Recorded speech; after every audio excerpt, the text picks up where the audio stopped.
On the winding mountain road, Su Zeyu suddenly spoke up. Xiao Wu, hand me the water. The water was literally right at his fingertips. He just had to reach out. But he just had to boss around his assistant, who was driving.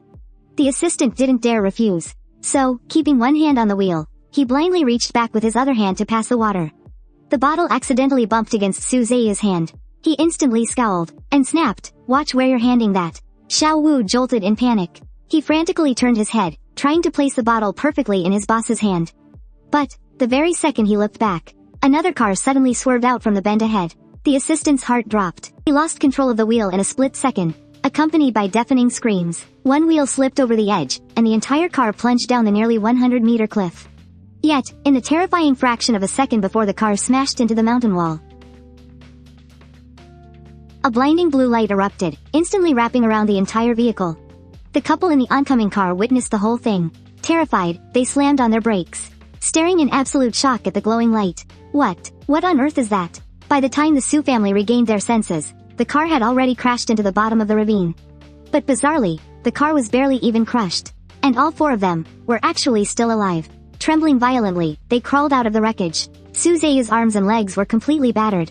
His newly fixed front teeth were knocked out, leaving his mouth covered in blood. He collapsed on the ground, sobbing so hard he could barely speak. Mom, it hurts so much. I think my leg is broken. But his mother had no time to comfort him. Her forehead was busted open, and her soul was completely shaken out of her body. A pampered woman like her had never seen a bloody scene like this. The assistant, meanwhile, looked utterly dumbfounded. Ignoring his wounds, he hopped up and down twice. I'm not dead. Am I having a near-death hallucination? Freaking out, he quickly pulled out his phone, and started calling his friends and family to say his last goodbyes. Only Su Lingshui remained silent, frantically searching the wreckage for something. Mother Su snapped back to reality. She yelled at her, Xiao Shui, what are you looking for? Right at that moment, Su Lingshui crouched down, picked something up, and quickly walked over to her mother. She opened her palm, resting right there in her hand was a jade amulet, shattered into 2 pieces. Mother Su looked confused. What is that? Su Lingshui's voice was completely hoarse. The jade amulet, that Mu Jie left behind. Hearing Mu Jie's name, Mother Su instantly scoffed. So what if it's broken? Halfway through her sentence, she suddenly remembered that life-saving blue light. The one that had erupted right from Su Lingshui's body. Her eyes widened in horror. Her voice trembled. Was it this amulet? Su Lingshui put the shattered jade back into her pocket. Her eyes were filled with overwhelming regret and shock. Yes, this is the only reason we are still alive. In a flash, it all made perfect sense to her. No wonder Mu Jie said they were even. One single jade amulet had saved all 4 of their lives. They were definitely even. No. Now, the Su family owed Mu Jie their lives. Mother Su couldn't accept it, muttering to herself, no way. How is this even possible? But shockingly, the one who arrived before the police and ambulance was actually Xie Zhou. He had seen the pillar of spiritual energy shooting into the sky, and flew straight over on his sword. Holy shit. Su Lingshui whipped around. They stared at each other in shock. Xie Zhou scanned the scene. Su Zeyu was bawling on the ground. Mother Su was slumped in a daze. The assistant was on the phone making his final goodbyes, and only Su Lingshui was left standing. He frowned. What the hell happened here? Su Lingshui pointed at the flipped car, then pointed up at the winding mountain road. We fell from up there. Xie Zhou blurted out without thinking, and you're not dead? The moment he said that, the entire scene fell dead silent. But Xie Zhou couldn't care less, casually checking them over one by one. He slapped the assistant's shoulder first. You'll live, cut the dying act. Then he glanced at Su Lingshui. Not a scratch on you. Finally, he walked over to Su Zeyu, looking down at him from above. You're fine too. Just a broken arm and a missing tooth. What are you crying for? Looking at him in this pathetic state, Xie Zhou's mind suddenly flashed to me. I was hurt so badly. Yet I didn't even make a single peep. After checking their injuries, Xie Zhou asked coldly, that blue light, where did it come from? Su Lingshui silently pulled out the shattered jade talisman. Xie Zhou only needed one glance to recognize it, his voice dripping with sarcasm. Xiao Ji's jade talisman. Consider yourselves lucky. Mother Su hurriedly pressed him. Xiao Zhou, what on earth is this thing? But hearing this, Su Zeyu's eyes flickered shiftily. A scheming thought quietly crept into his mind. However, Xie Zhou completely ignored them, just waving them off. Since you're all fine, see ya. With that, he whipped out his phone, typing furiously as he walked away, not even looking back once. Right after that, the police and ambulances arrived with sirens wailing. Because the oncoming car had a dashcam, the accident liability was sorted out fast. The Su family took full blame. After asking what happened, the cops started lecturing Su Zeyu. When you're driving, your hands stay on the wheel. And your eyes definitely don't look back. If you want to boss people around, pick a better time. Su Zeyu was entirely focused on the jade talisman, brushing him off with a half-hearted, "Yeah, I know." Seeing his attitude, the cop gave Mother Su a scolding too. "Keep your own kid in line." Also, someone reported seeing a blue light inside the car. What was that? Su Lingshe's heart skipped a beat. Quickly interrupting, "It was just a car light." The cop didn't pry any further, just assuming they accidentally bumped a switch in the panic. After signing the paperwork, he let them go. Before leaving, he shook his head. "You guys are incredibly lucky to walk away with just minor injuries. Please, be careful on the road from now on." The scene cut, showing Su Zeyu lying in a hospital bed, his arm resting in a sling. Wrapped in bandages, he tugged at his mother's hand and sobbed, "Mom, I'm so scared." But Mother Su just absent-mindedly patted him. "It's alright, just be more careful next time." Seeing her reaction, Su Zeyu immediately dialed up the drama. He shook her arm, pleading, "Mom, I'm really terrified being here all by myself. What if someone tries to hurt me?" His mother continued to brush him off. "Oh, stop overthinking. Why would anyone want to hurt you?" Unable to hold back any longer, Su Zeyu finally dropped the hint. "Mom, didn't Mu Jie leave behind 2 of those jade talismans?" Right at that moment, Su Lingshui walked in after paying the hospital bill. Catching his words, she demanded coldly, "To what?" Su Zeyu remembered well that Su Lingshui had taken both of those amulets. "Second sister, there were 2 of those talismans, weren't there?" Su Lingshui stared him down. "Yes, 2. And?" He instantly seized the opening, tears streaming down his face. "Second sister, I'm just so scared. I'm all alone here in West State. What if someone comes after me? I'm so far away from home." In that instant, it all clicked for Su Lingshui. Su Zeyu was dropping hints, aiming for that second talisman. But instead of asking straight out, he just played the victim, waiting for her to offer it up on a silver platter. It hit her like a ton of bricks. Since they were kids, he had always been exactly like this. The moment he hinted at wanting something, the entire family would bend over backward to get it for him. Innocence, pitifulness, vulnerability, they were all just weapons in his arsenal. A wave of pure disgust washed over Su Lingshui. Her voice turned ice cold. "If someone's out to get you, call the cops. What on earth could happen to you on a college campus?" Su Zeyu completely froze. He never expected his usually doting sister to shut him down like that. To make matters worse, even his mother chimed in. "Campuses are perfectly safe. Just take your bodyguards when you go out." Su Zeyu choked on his frustration. What good were bodyguards against what happened today? Su Lingshui was done playing his game. She called him out point blank. "Don't tell me you're eyeing that other talisman." The color drained from his face. "And no, I wasn't. I just..." She glared at him. "Good. Because Mu Jie left that for Mom and Dad. You know that perfectly well, don't you?" Seething with resentment, he finally hung his head. "I know, but the moment they stepped out of the ward..." He punched his pillow in a fit of rage. Outside, their mother immediately turned to Su Lingshui. "Xiaoshui, where is that second talisman?" Su Lingshui replied without a shred of emotion, "It's in my room. I'll give it to you when we get back." In that moment, the sheer hypocrisy of it all made her want to laugh. A piece of junk that no one wanted before was suddenly a life-saving treasure. So much for that deep mother-son bond. In the face of life and death, everything else had to take a backseat. It was a brutal wake-up call for Su Lingshui. Her entire family had been completely blind. They had written him off as some country street punk, totally ignoring the fact that he stood side by side with Master Qi. They only saw Xie Zhou as a slacker, blind to the fact that he had seen through everything from the start. She felt like the biggest idiot on the planet. Just then, Mother Su was actually still clinging to her delusions. "We just need to go back and talk nicely to Xiaozhe. No matter what he says, I carried him in my womb for 10 months. Su Lingshui couldn't stand listening to it anymore, and cut her right off. "Why didn't you say that when you kicked him out back then? When the Lu family came over to discuss the marriage arrangement, why didn't you remember he was your own flesh and blood?" But she still stubbornly argued back. "What nonsense are you spouting? He is my son." Su Lingshui stared straight at her, shattering her sweet little dream, word by brutal word. "Su family never raised him for a single day. We never spent a single cent on him. And now that you see how valuable he is, you suddenly can't bear to let him go? Why on earth would he come back?" Su Lingshui's final words struck like a massive crack of thunder. "He has already paid his debts. A life for a life." Mother Su instantly clamped her hands over her mouth, breaking down into hysterical sobs. Su Lingshui let out a heavy sigh, and went straight to process Su Zeyu's discharge from the hospital. If this had been the past, with Su Zeyu injuring his arm, Mother Su would have been absolutely heartbroken. But now, her entire mind was set on rushing back to Zhangzhou, getting that jade pendant back, and finding her real son. Meanwhile, from his hospital bed, Su Zeyu watched their hurriedly retreating figures, his eyes blazing with toxic possessiveness and bitter resentment. As soon as they returned to Zhangzhou, Mother Su spilled the entire story, leaving no detail out. She still refused to give up, desperately wanting to bring me back into the family. But to their shock, Grandpa, who had always doted on them, felt a terrifying chill run right down his spine after hearing the truth. He slammed his hand on the table with a loud crack. Nobody is going.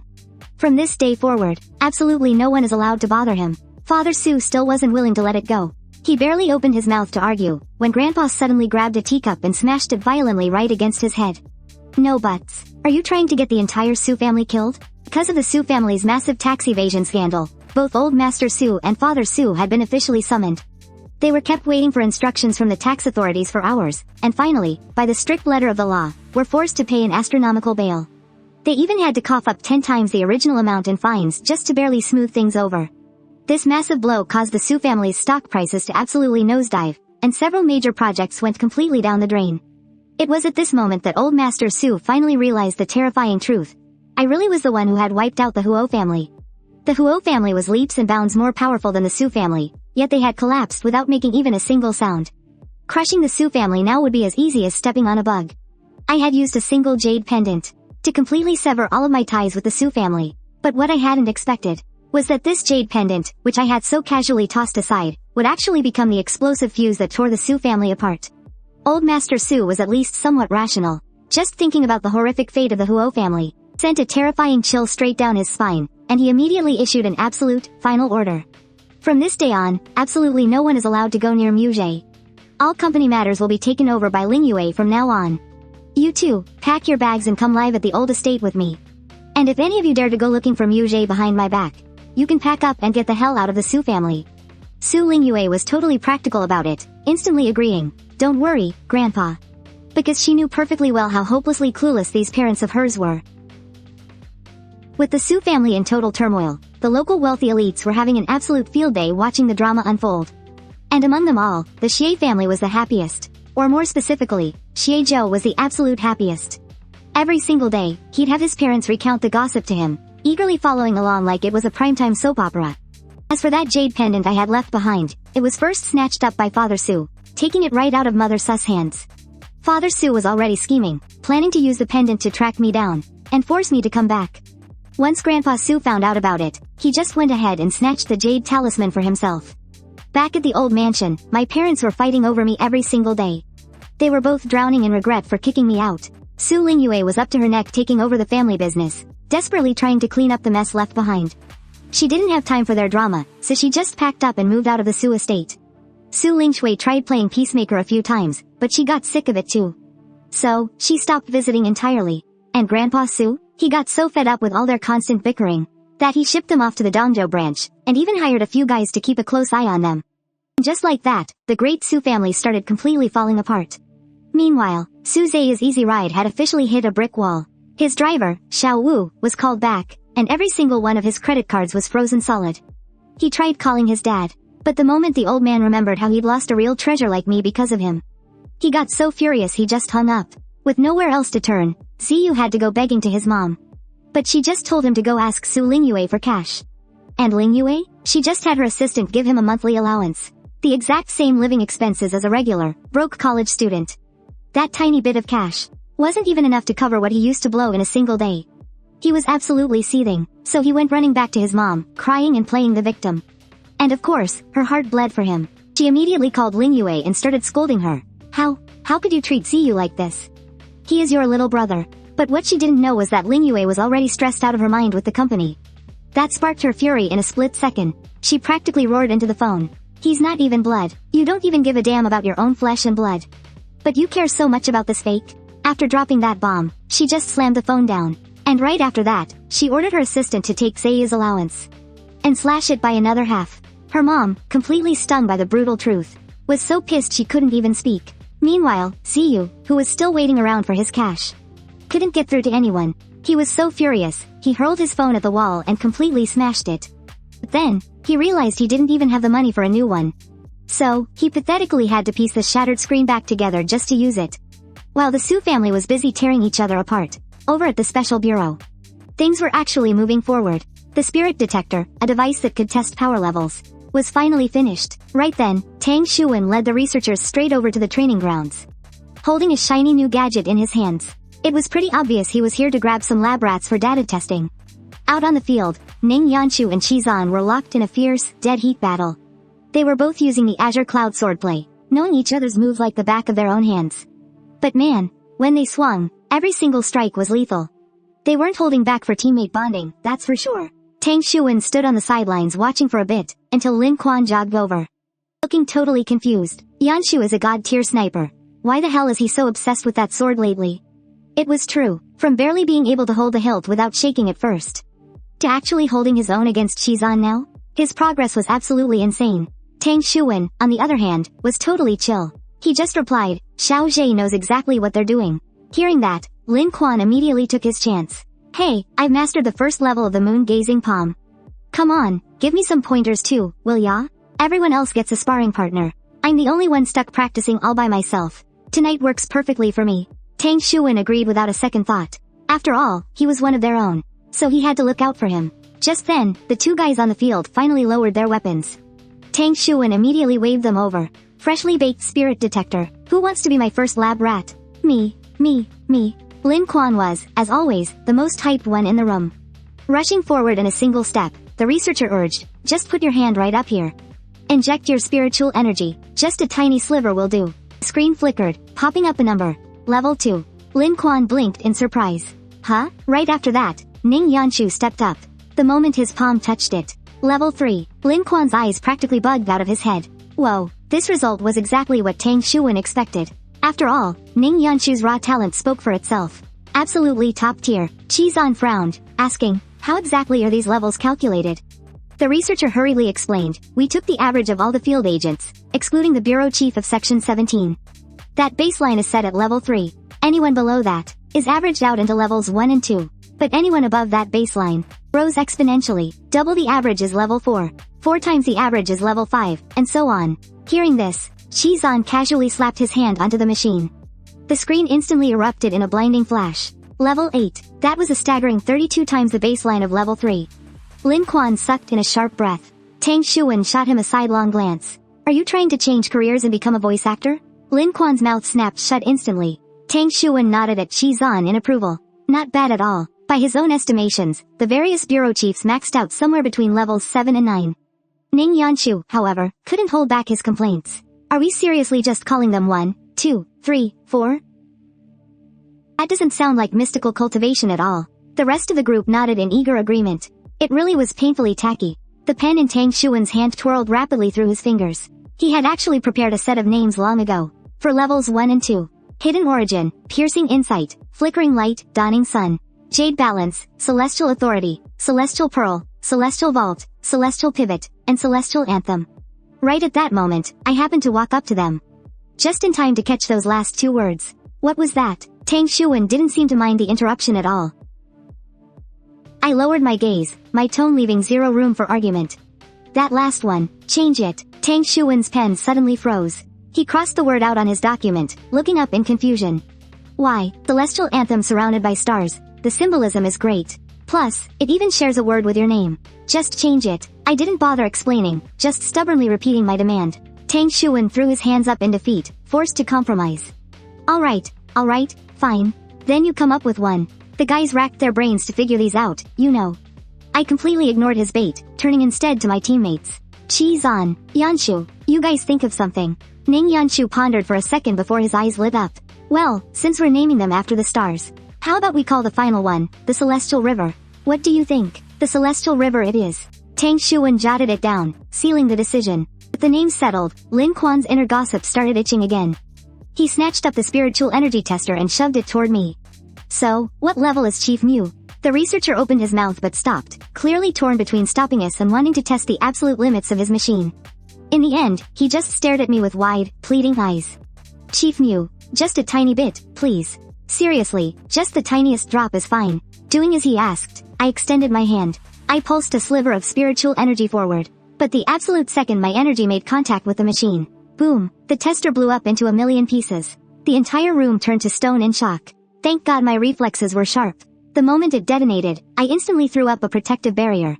I locked the shrapnel and shockwave tightly in my palm. That's the only reason no one got hurt. The researcher went pale with fright, stammering a hurried apology. I'm so sorry. We'll fix this right away. It's fine. My expression remained completely calm as I used telekinesis to float that pile of scrap metal back into his hands. Go on. The researcher clutched the wreckage and bolted away in a panic. Was the spiritual power of Department 17's enforcers just too low? Or was this machine just way too fragile? Who knows? And honestly, nobody dared to ask. Only Lin Quan stood there looking full of regret. You should've. Tang Xuan blinked in surprise. Oh, did I forget to mention it? I had my test done ages ago. Lin Quan's eyes instantly bulged out of his head. Everyone was holding their breath for the answer, and Tang Xuan didn't keep us waiting. He casually dropped the bombshell. Tianji realm. Lin Quan started frantically counting on his fingers. Hold on, wait. Let me do the math. Ning Yanshu was the quickest to catch on, level 9. Suddenly, it made perfect sense why they used the names of the Big Dipper stars. Just using numbers sounded way too boring. But dropping the name Tianji? The epicness factor went straight through the roof. Lin Quan finally finished his mental math. 64 times the level 3 standard. That's exactly 2 whole Chizans. That's insane. The crowd gasped in pure awe. After all, once you pass level 3, the power growth goes exponential. Even a single level higher is a massive leap in strength. Only Chizan stood there looking absolutely speechless. So he was just a unit of measurement now? I chuckled along with them, but a bitter wave of sadness washed over my heart. It had been 3 whole years, and his cultivation hadn't advanced a single inch. He'd been completely stuck here. Once the crowd finally cleared out, Tang Xuan seemed to read my mind. He offered a gentle, comforting smile. Little J. The fact that you managed to save my life back then, is more than enough. He really thought he was going to die back then. I looked up at this incredibly gentle, warm man standing in front of me. But the coldness in my eyes was freezing over, inch by inch. I'm going to kill them all. For everything they've done, past and present, to the bitter end. But Tang Xuan just gave a soft smile. He gently corrected me. We will. Just wait until I'm fully recovered. By the time I headed back to campus for regular classes, some totally unexpected news dropped. Ning. Yanshu had completely pulled out of the Central Continent Shooting Championship. No wonder he'd been practicing his swordplay like an absolute maniac lately. The second PE class ended. Mr. Chen Yuan completely blocked our path. Yanshu, are you dealing with some kind of trouble? Mr. Chen looked absolutely heartbroken. You're so gifted. Winning a medal is basically guaranteed. Why on earth would you just throw that away? He had 2 perfect star athletes. One of us had shut him down early on. And now the other one was bailing on him, too. The poor guy was having a total mental breakdown. Ning Yanshu shook his head, his tone unwavering. There's no particular reason. I just don't want to compete anymore. I'm sorry, Mr. Chen.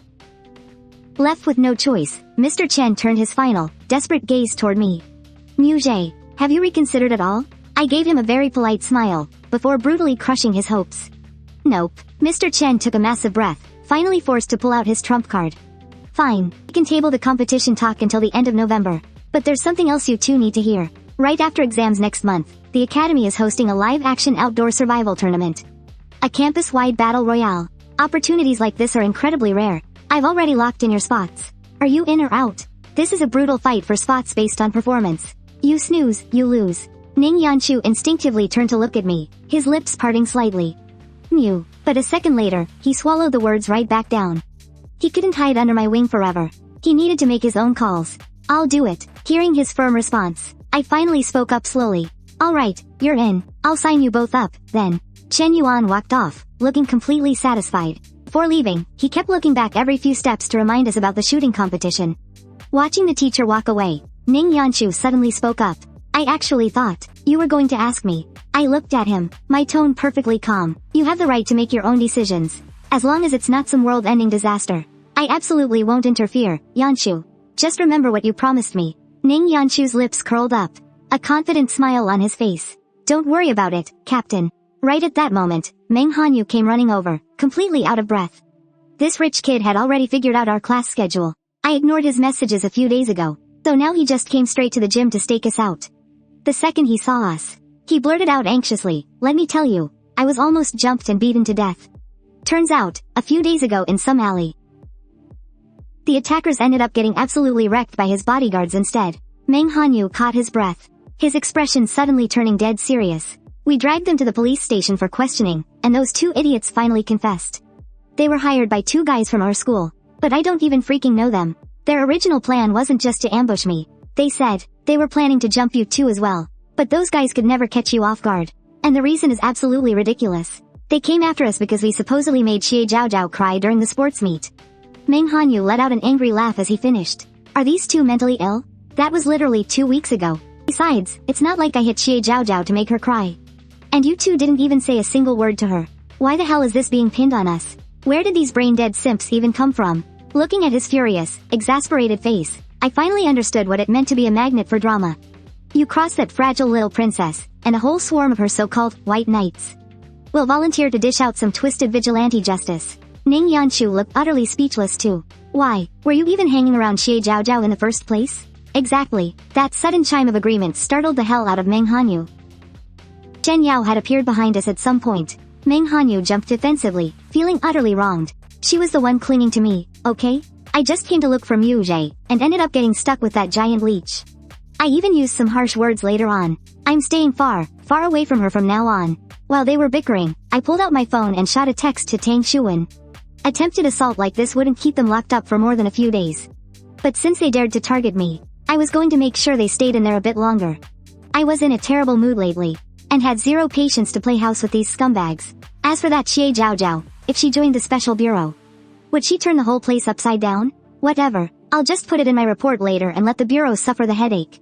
You should have stayed away from her a long time ago. That girl is on a completely different level than Su Zeyu. The Su family has been turned into a total circus. I've had my fill of all this drama. Meng Hanyu gave her a wary look. Then what are you doing here? Shen Yao flashed me a sweet smile. I was looking for you, Mu Zhe. I texted you, and all I got was a busy. Since I couldn't find you, I had no choice but to ambush your little informant here. Just as I thought, following Meng Hanyu is the perfect way to track down Mu Zhe. Ning Yanshu and I really didn't have the patience for their little comedy routine. I turned around and headed straight for the gym exit, but just as I stepped out the doors, a sudden commotion erupted in the distance. Everyone was sprinting in the same direction like crazy. Someone's jumping. Hurry, let's go, let's go.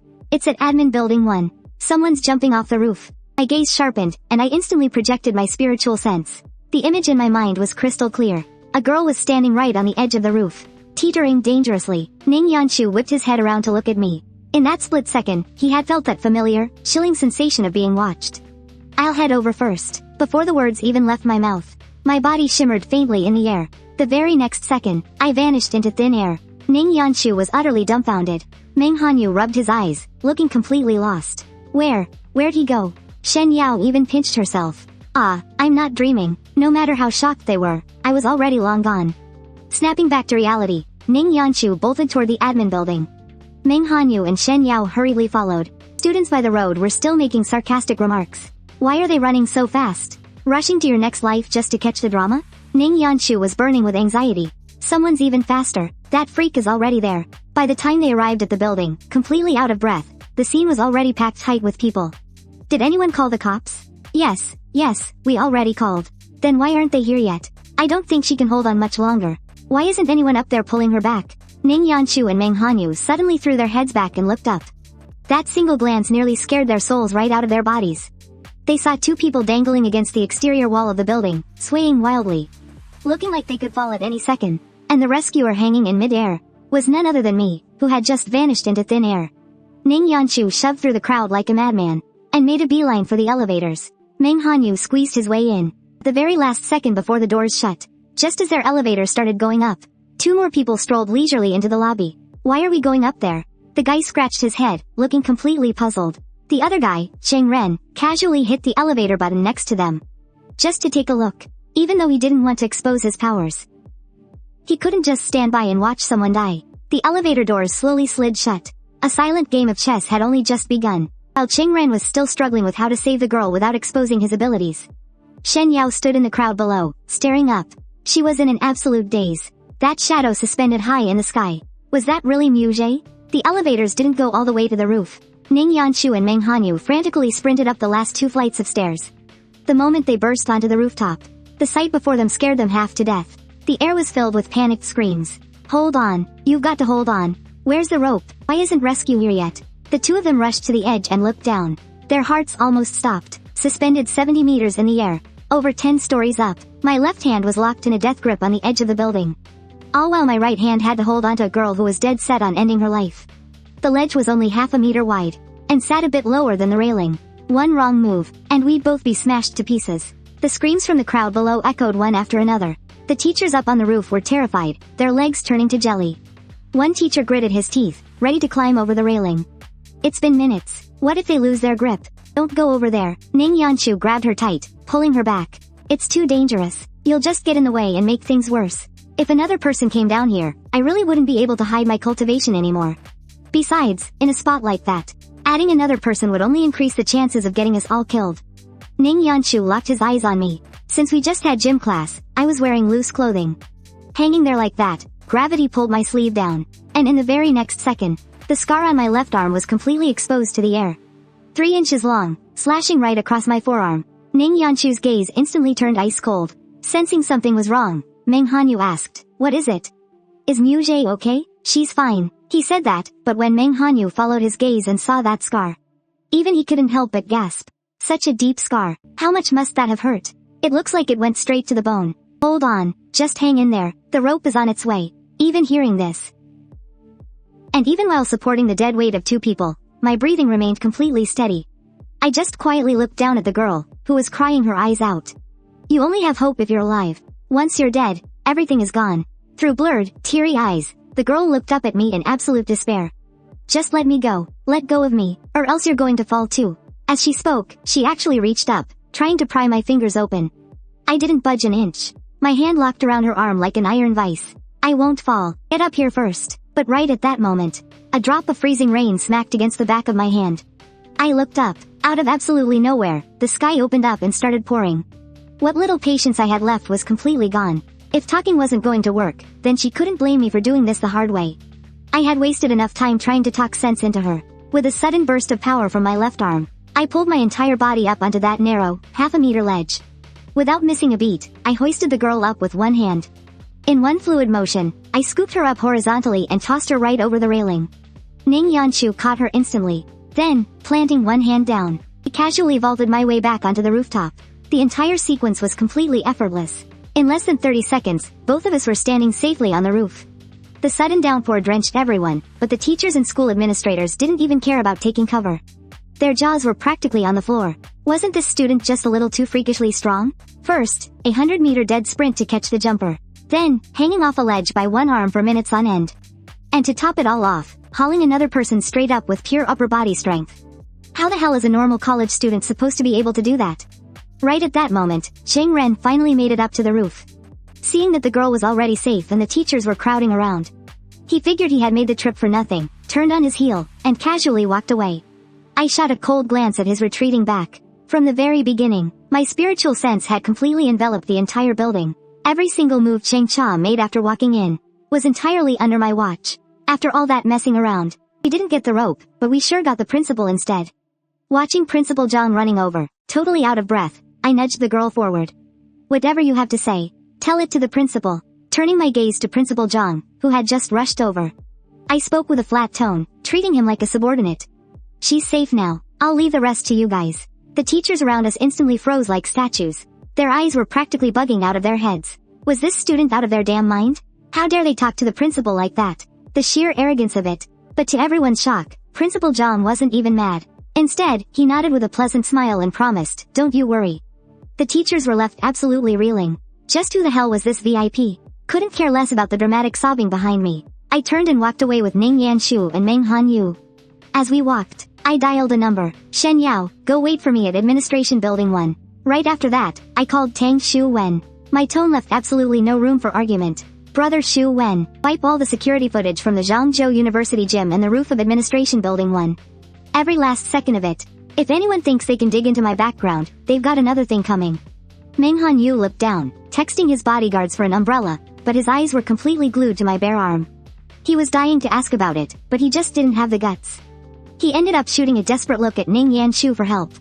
But Ning Yanshu's brows were knitted tightly together too, lost in his own thoughts. By the time we got down to the entrance, Shen Yao was already there waiting for us. Since the girl was saved and the rain had started pouring again, the crowd of onlookers had completely cleared out. "What are we doing?" Shen Yao asked. "Just wait," I said.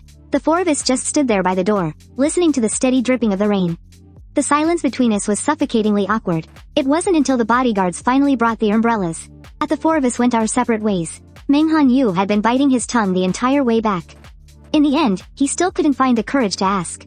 He just flopped heavily onto the couch. frantically searching on his phone, his fingers visibly trembling.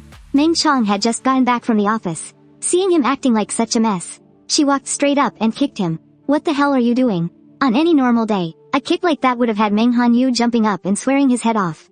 But today, since it had to do with me, he didn't dare breathe a single word. Nothing, just looking some stuff up. Meng Chong slowly circled him. Her eyes narrowed with suspicion. Bullshit, you're acting weird. Crushed by the sheer dominance of his older sister, Meng Hanyu instantly panicked and scurried right back to his room. Meanwhile, back in the dorm room, the tension was thick enough to cut with a knife. Once I made sure the door was locked, I slammed a highly classified document right down in front of Shen Yao. My voice was absolutely ice cold. Sign it, or I'm wiping your memory. Shen Yao picked up the non-disclosure agreement, flipping through it page by page. She read through it for a solid 20 minutes. Right at the exact moment she picked up the pen to sign, I shot her a cold warning. Read it carefully. The conditions in this contract apply to your parents, too. Her hand suddenly froze mid-air. Shen Yao took a long, deep breath, but ultimately pressed the pen down hard, signing her name. As I took the agreement back, I stared right into her eyes, my tone heavy with meaning. You saw what happened to the Huo and Su families. You're a smart girl. Shen Yao gave a solemn nod. Don't worry, my lips are sealed. Once Shen Yao had left, Ning Yanshu couldn't hold it in any longer. Why didn't you tell her about what's beyond the 5 continents? Or try to recruit her? This whole routine, it just feels off. I shook my head. She's not like you. She overthinks things way too much. Just then, Tang Xuan's reply came through. Got it. I quickly typed back. Shen Yao signed a non-disclosure agreement. Ning Yanshu dropped the subject of Shen Yao, her tone suddenly shifting. Her eyes turned absolutely murderous. That wound on your arm, who did that? Was it that bastard, Zhang Rui? But before I could even answer, she answered her own question. No, he doesn't have what it takes. If that piece of trash tried anything. I let out a soft chuckle. See? Even you know he's not on that level. So, who was it? Ning Yanshu glared at me, refusing to let it go until she got the truth. My smile faded, and I let out the words, slow and heavy. The High Priest of the Demon Realm. The Demon Lord's right-hand man. The second most terrifying powerhouse in their entire race. Ning Yanshu's pupils shrank in shock. She opened her mouth to ask more, but I cut her off right there. It's in the past. We have to keep looking forward. There's no point dwelling on what's already happened. Ning Yanshu fell silent, and though she didn't press the issue, her gut told her that Zhang Rui was definitely tied up in this mess somehow. Later that night, when everything was dead quiet, I flipped open the roster packed with names. On Shen Yao's page, I heavily circled a single word, caution. Then I flipped over to Cheng Cha's page, picked up my pen, and jotted down, character. I threw in a question mark for good measure, tossing that hot potato right into Tang Xuan's lap. Let him deal with that headache. Now, the special bureau moved incredibly fast. Every time a teleportation array was set up, Tang Xuan and I teamed up to lay down a double-layered barrier. Toss in 3 squads guarding it with their lives, and you had a fortress. Wen Shengzi stared at the massive setup, finally catching on. So that's the play. It's an open trap. So what if the barrier completely gives away the location? If anyone wants to wreck it, they'd have to shatter the barrier in one single strike, and instantly wipe out all the guards in the process. Otherwise, hitting that barrier is a flat-out declaration of war. I'd like to see which sect is stupid enough to try that. So, tell me, how was it? Tang Xuan asked, looking at the 3 who had just experienced a 1,000-mile teleport. Lin Quan was clutching his stomach, looking absolutely green.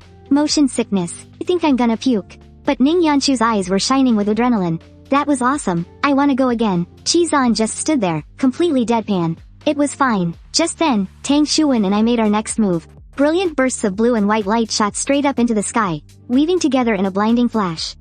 The sheer, terrifying wave of spiritual energy left the 3 of them absolutely stunned.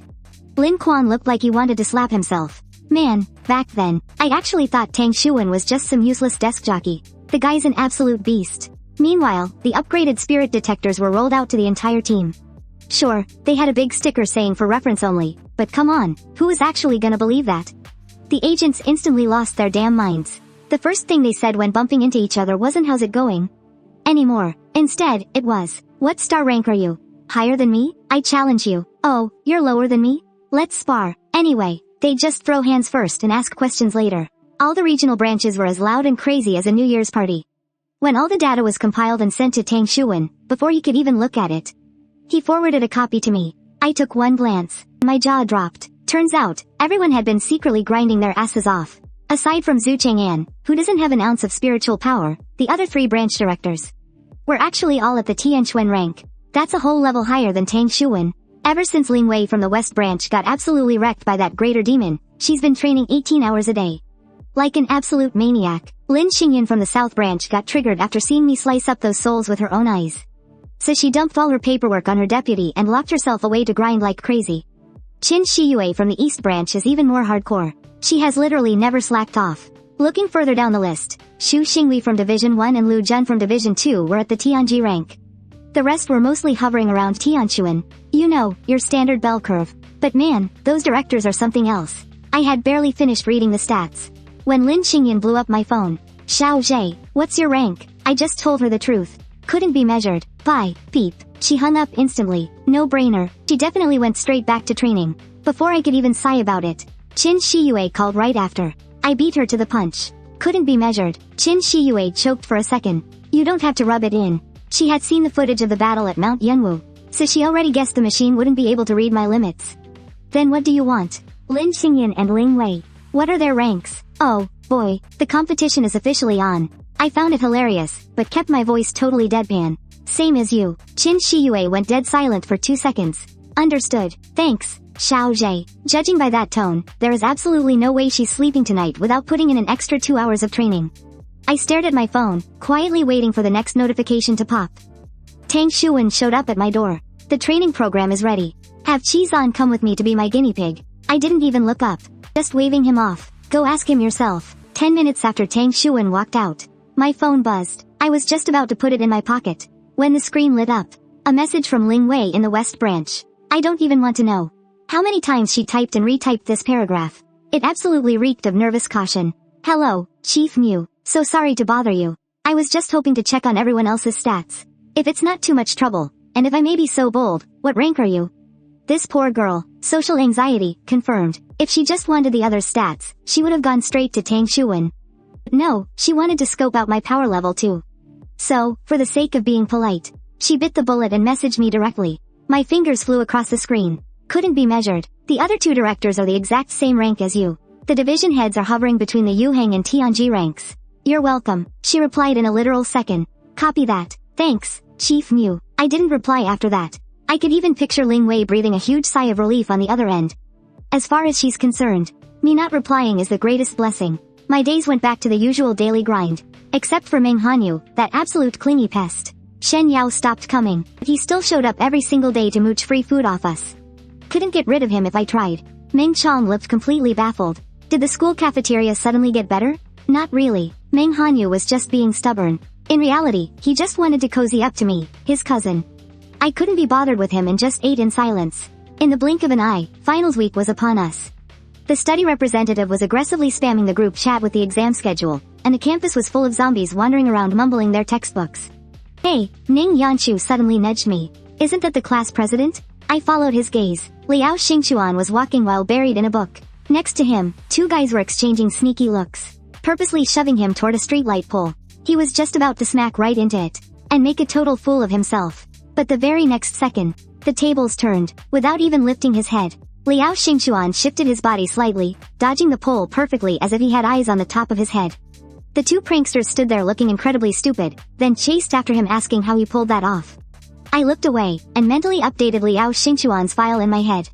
Adding a new label, spiritual perception. Later, back at the dorm, there was a knock on the door. Ning Yanshu opened it and froze. Oh, it's you. It was the girl who tried to jump off the building that day. She walked straight up to me, gave a deep bow, and said with absolute sincerity, "Thank you." I accepted her gratitude calmly. As long as you found your peace, that's what matters. Next semester, I'll have a gift for you. Her eyes were fiercely determined. I was just doing what I could. Don't worry about it, I told her. No, I insist. I'll come find you next semester. With that, she turned around and walked away, brisk and decisive. Ning Yanshu looked so confused. What kind of gift takes that long to prepare? I just shook my head. Who knows? But either way, at least she finally escaped that nightmare. Ning Yanshu let out a heavy sigh. The suicide attempt had caused a massive uproar. That absolute monster of a professor had already been thrown in jail. And all of his grad students were transferred to new advisors. The university kept the messy details out of the press. But we ran a background check through the Special Affairs Bureau and saw everything. Holding their diplomas hostage, he forced his students to cook, scrub his floors, and run his errands. He wasn't a professor. He was a total scumbag. And if that wasn't bad enough, the worst part was the sexual harassment. The girl who tried to jump, Su Zeyu. Just listen to that name. Zeyu, literally meaning bring us a brother. She came from the remote mountains of Shizhou. She met all the requirements, but the professor maliciously blocked her from graduating. And her parents were just as toxic. Insanely misogynistic, demanding she send every penny back home to fund her precious little brother. Trapped between a predator shoving his hands up her skirt and blood-sucking parents draining her dry. No wonder the poor girl was pushed to the edge and just wanted to end it all. Thank God I stepped in that day. Now that she's got a new advisor. In just 6 more months, she'll finally be free. Right after I wrapped things up here, the final exam results came out. Even though I started a month late, sorry to say, I still took first place in our major. Yang Yu, the study rep, came in second. Our class president, Liao Xuan, got 6th, and Ning Yanshu ranked 7th. Ning Yanshu wasn't surprised by my score at all. After all, I've got a photographic memory. When she got stuck studying the other day, I was busy testing the special bureau's system. And casually rattled off the exact book and page number for the formula she needed. She knew she couldn't pull off that kind of superhuman feat, so she just poured all her energy into cultivation instead. Now, she's actually a master in the Dongming realm. Thanks to our grades, we both easily made the cut for the Academy's 4-day wilderness trip. They said it was to find inspiration for artifact development, but let's be real, it was basically a mountain boot camp. It worked out perfectly, though. The Special Bureau was wrapping up the teleportation array, and the theory system was under repair. So I finally had some free time to get some fresh air. Our bus headed all the way south, driving deep into the mountains. The moment the doors opened, everyone went wild. Back at school, the freezing wind was still howling. But here, it was all bright, warm sunshine. Oh my god, it feels so good. Wait, there aren't any wild animals out here, are there? Who cares if there are? We can just play out Beauty and the Beast. Everyone was chattering away, buzzing with excitement like the flock of loud ducks. A total of 100 students were picked this time. Besides the familiar faces from our class, Lan Huajiao, a senior, was also there. For our safety, the school brought in a military escort along with the teachers. Right as I stepped off the bus, I immediately sensed a familiar wave of spiritual energy. I looked up and, well, it was a bunch of people I knew. The 2 officers talking to the dean must have felt my gaze. They whipped their heads around, and when they saw it was me, their eyes nearly popped out of their heads. Out of sheer habit, they instinctively moved to stand at attention and salute. Keep your mouths shut, I instantly ordered through telepathy. For the next few days, just call me by my name. Mu Zhe. The 2 of them exchanged a very bitter, miserable look. They looked like they wanted the ground to swallow them whole. As the elites of Unit 1007, they were originally sent here to scout for fresh talent. Who could have guessed their absolute top boss was hiding right there in the crowd of students? They probably thought they'd be better off guarding the Forbidden Zone back in West Zhou. At least that wouldn't be this painfully awkward. Chen Yuan grabbed a megaphone and started handing out supplies. 2 people to a tent. We also got 4 days worth of rations. The camp layout was pretty strict, too. The military formed the outermost perimeter, the teachers were in the middle ring. And the students were kept safely in the center.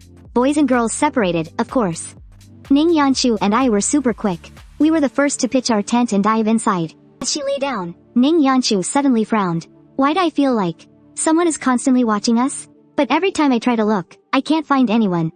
I reached back and zipped up the tent. With a light flick of my fingers, an invisible barrier instantly dropped down around us. You're not imagining things. It's Lan Huajiao. Ning Yanshu suddenly sat bolt upright, her face filled with absolute shock. She's a cultivator too?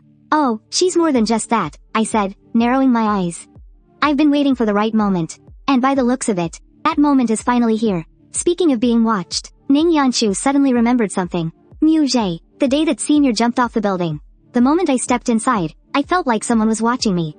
He paused, sounding puzzled. But Ming Hanyu was the only one with me at the time. I couldn't help but laugh. This guy's intuition was seriously sharp.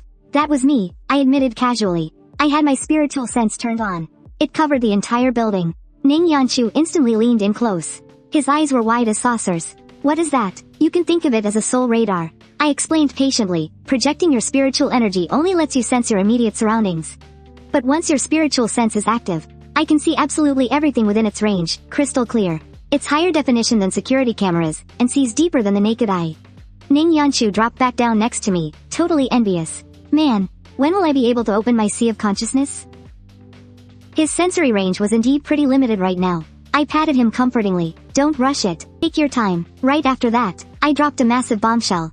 The new theoretical system is going live soon. Everyone is going to have to upload their cultivation manuals. Ning Yanshu sprang up like he was doing a sit-up. Wait, I'll give you top-tier access. I lowered my voice. The second someone uploads something, you'll be the first to see it. Ning Yanshu nodded furiously, his eyes practically glowing. Who came up with something so selfless? It's a brilliant idea. Xuan and brother Xuan. I let out a sly little smirk. But, if anyone asks, just tell them it was Commander Tang's idea. I've already given Director Yuan and the others a heads up. We're pinning this completely on Tang Xuan, and keeping Xuan completely out of it. Ning Yanshu looked utterly confused. He didn't get it at all. Why? Because no one can beat him in a fight. I said it as a matter of fact. Even if Tang Xuan's cultivation level drops. Even if he falls to the Tianji realm, 99% of the operatives in the Special Bureau still couldn't beat him if they all teamed up. Ning Yanshu's jaw dropped. Whoa, I didn't bother explaining further. I just said, just wait and see. Let's go. But the moment we stepped out of the tent, we ran into two guys in military command uniforms. The funny thing was, as soon as they saw us, they were almost ridiculously polite. Excuse me, do you two need any help? Ning Yanshu froze. This level of enthusiasm was a bit much, wasn't it? I just rolled my eyes internally. They were just finding excuses to talk to us. They quickly introduced themselves. I'm Wu Zhang from Squad 1007. And I'm Dong Jian. I went ahead and introduced us to them as well. But the way they looked at us was full of curiosity, maybe even a little bit of awe. Ning Yanshu couldn't help but look them up and down. So, soldiers can be operatives too? Little did I know, Wu Zhang was about to throw me right under the bus. No, we joined the Special Bureau back in Military Academy. We're not technically soldiers. We're just here on a mission, exactly like Chief Mu. Well, that was awkward. It suddenly clicked for Ning Yanshu.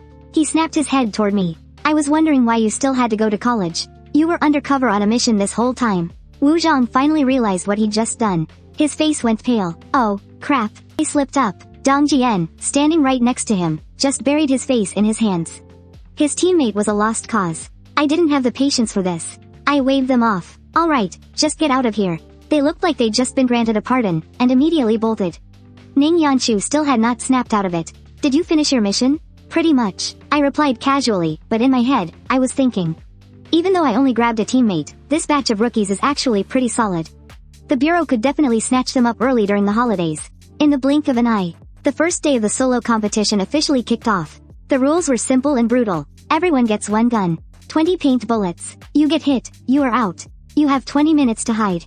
To keep things fair, nobody was allowed to use spiritual power. Ning Yanshu followed me closely as we ducked into the woods. Immediately spotted a massive tree, shoved my gun into my pocket, and scrambled up to the canopy in seconds, vanishing instantly. Ning Yanshu followed suit. He climbed a tree next to mine and could not help but marvel, Mu Jie. You are this agile even without using spiritual power? I looked down at him from above. You need to step up your basic training when we get back. After all, if your spiritual power ever runs dry, your physical stamina is your absolute last lifeline. The moment the 20 minutes were up, a flare shot into the sky. The hunt had begun. Some gutsy students crept into the woods, guns raised cautiously, keeping their eyes peeled and ears open to everything around them. But the very next second, one got taken out instantly by a shot from Ning Yanshu right above him. The guy touched the paint on top of his head, looking up at the sky in total shock. He never saw it coming. Death from above. Ning Yanshu poked his head out. Hurry up and lie down. You are already dead. The guy flopped onto the ground blankly, even tossing up a thumbs up right before his quote-unquote death. For the rest of the time, using us as the center point, within a 50-meter radius. Absolutely no one who passed by made it out alive. The corpses on the ground started piling up. Anyone who came by later saw the massacre and got so scared they just took a detour. Seeing that our camping strategy was not working anymore, I decided to switch spots. Let's split up. I eyeballed the distance. I was too lazy to even climb down. So I just took a flying leap, jumping straight from my tree to the next one, and vanished into the distance in just a few bounds. Ning Yanshu, who was just about to climb down, stared in total disbelief. He mumbled to himself, I definitely have to step up my basic training when we get back. Meanwhile, the corpses lying on the ground were feeling even more despair. Where the hell did this freak come from? Honestly, we deserved to die against that. Ning Yanshu brushed off his clothes and left. The corpses on the ground finally could not hold it in anymore and started talking. Does anyone know who those two are? We are all dead anyway. To keep from ruining our ambush, this group had played dead with absolute professionalism. But now they finally could not hold back. I know who they are. They are freshmen from our year. Ning Yanshu and Mu Jie. Ning Yanshu? The super soldier the instructor is always talking about? And I heard Mu Jie actually beat Mr. Lin Quan in a fight. Is that for real? Right at that moment, a corpse on the very edge spoke up with pure grief and outrage. It is true. Everyone gasped in shock. How do you know? The guy wanted to cry but had no tears left. Because we are in the same class, man. The whole crowd instantly fell into a sympathetic silence. Damn, they really did not hold back against their own classmate. Yu, what a brutal way to go. Lying on the ground, Yu was completely questioning his entire existence. From that far away, and through all those dense leaves, he still got headshot with a single strike. He secretly swore to himself that when he got back, he would definitely invent a helmet that not even a bomb could blow apart. If the teachers only knew what he was plotting, they're probably gonna wake up laughing. The educational purpose of this match? Completely overachieved. Everyone had scattered, so I stopped sitting around waiting for my prey. Moving through the canopy like an agile leopard, taking a shot at anyone I saw. Ning Yanshu, on the other hand, was prowling on the ground, relying on the muscle memory drilled into him from his training in Beijo. 100 meters out, hitting headshots every single time. But who would have thought, when he walked past a corpse? Come on, Yanshu, couldn't you have just aimed for the body?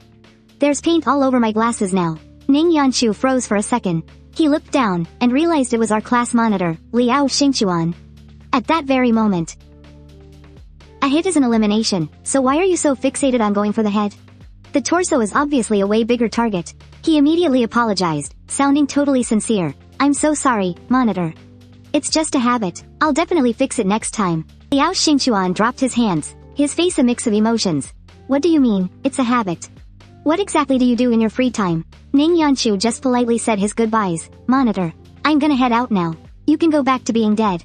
Liao Xingchuan took off his glasses and crossed his arms over his chest. He looked incredibly peaceful as he passed away. Go on, then. Good luck. By now, the forest had turned into an absolute free-for-all. Whether you knew the person or not, you'd empty a clip the second you saw them. The number of survivors was dropping fast. In the end, only 3 of us were left. Me, Ning Yanshu, and that guy, Lan Huajiao. Ning Yanshu was the first to run into him. He narrowly avoided getting hit, but his countershot was dodged by the other guy. He predicted his route and went to finish him off, but when he pulled the trigger, it clicked empty. Out of ammo. Seeing this, Lan Huajiao let out a cold sneer.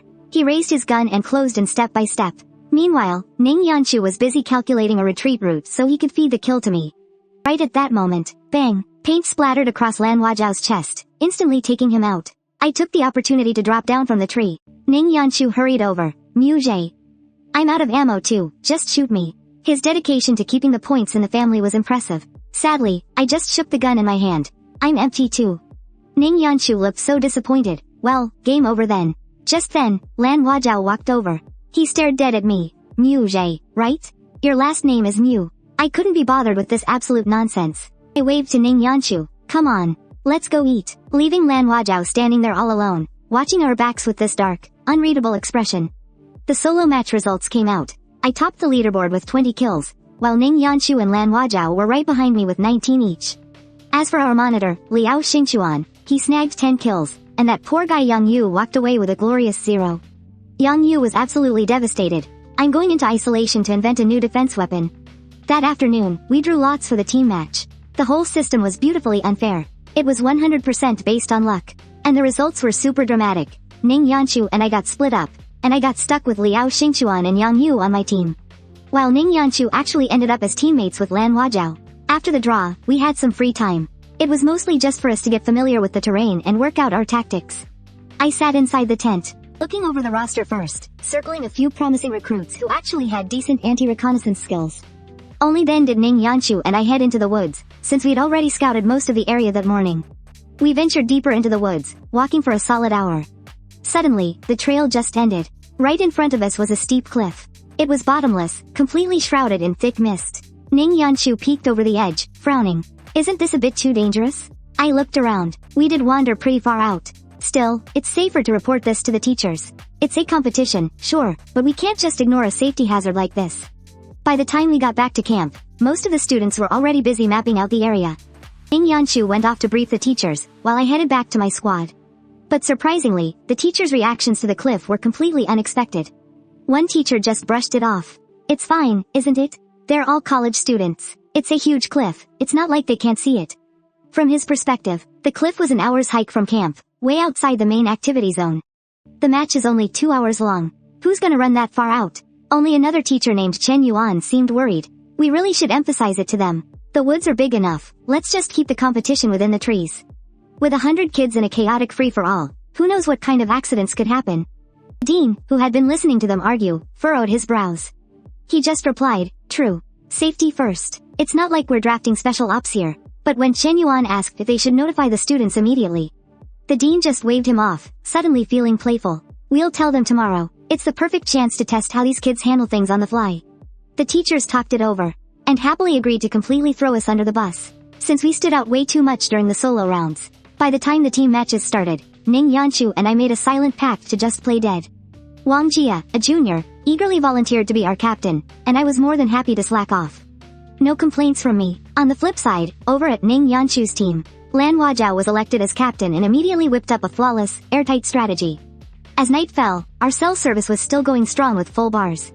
Everyone was digging into their boxed dinners, calling home, or catching up on their shows. It was super lively. Ning Yanshu sat on a rock, gazing up at the stars. Look, 9 stars of the Big Dipper. The North Song star is so bright tonight. I stood beside him, quietly staring at that very star, the way the other stars seemed to guard it. It was a beautiful metaphor, but it effortlessly dragged up memories from deep inside my head. Memories that felt way too familiar. Right at that moment, Yang Yu and Liao Xingchuan strolled over, tossing a handful of wild berries in front of us. Freshly picked. Try some. Ning Yanshu looked incredibly skeptical. Are you sure these are edible? Oh, totally. Yang Yu didn't even bother wiping it. He just popped one in and took a loud crunch. So freaking sweet. Liao Xingchuan took a bite of his own. He didn't even flinch. Yeah, really sweet. Ning Yanshu actually bought it. He picked one up, took a little nibble, and decided it wasn't too bad. So he carefully wiped one clean and handed it to me. Muje, here. I glanced at the hilarious expressions on the 3 of their faces. I took the berry and took a tiny bite. A split second later, all 3 of them spit out their berries in perfect unison. Bleg. Disgusting. I was the only one who kept a straight face, chewing it up and swallowing it down. Ning Yanshu whined, completely betrayed. Class representative, how could even you lie to me? Liao Xingchuan pushed up his glasses. The feeling is mutual. Yang Yu gave a wicked smirk and picked up the remaining fruit. I'm gonna go spread some joy to the other kids. Watching his retreating back, Ning Yanshu looked a little worried. He's not gonna get beaten to death, is he? Liao Xingchuan wasn't so sure.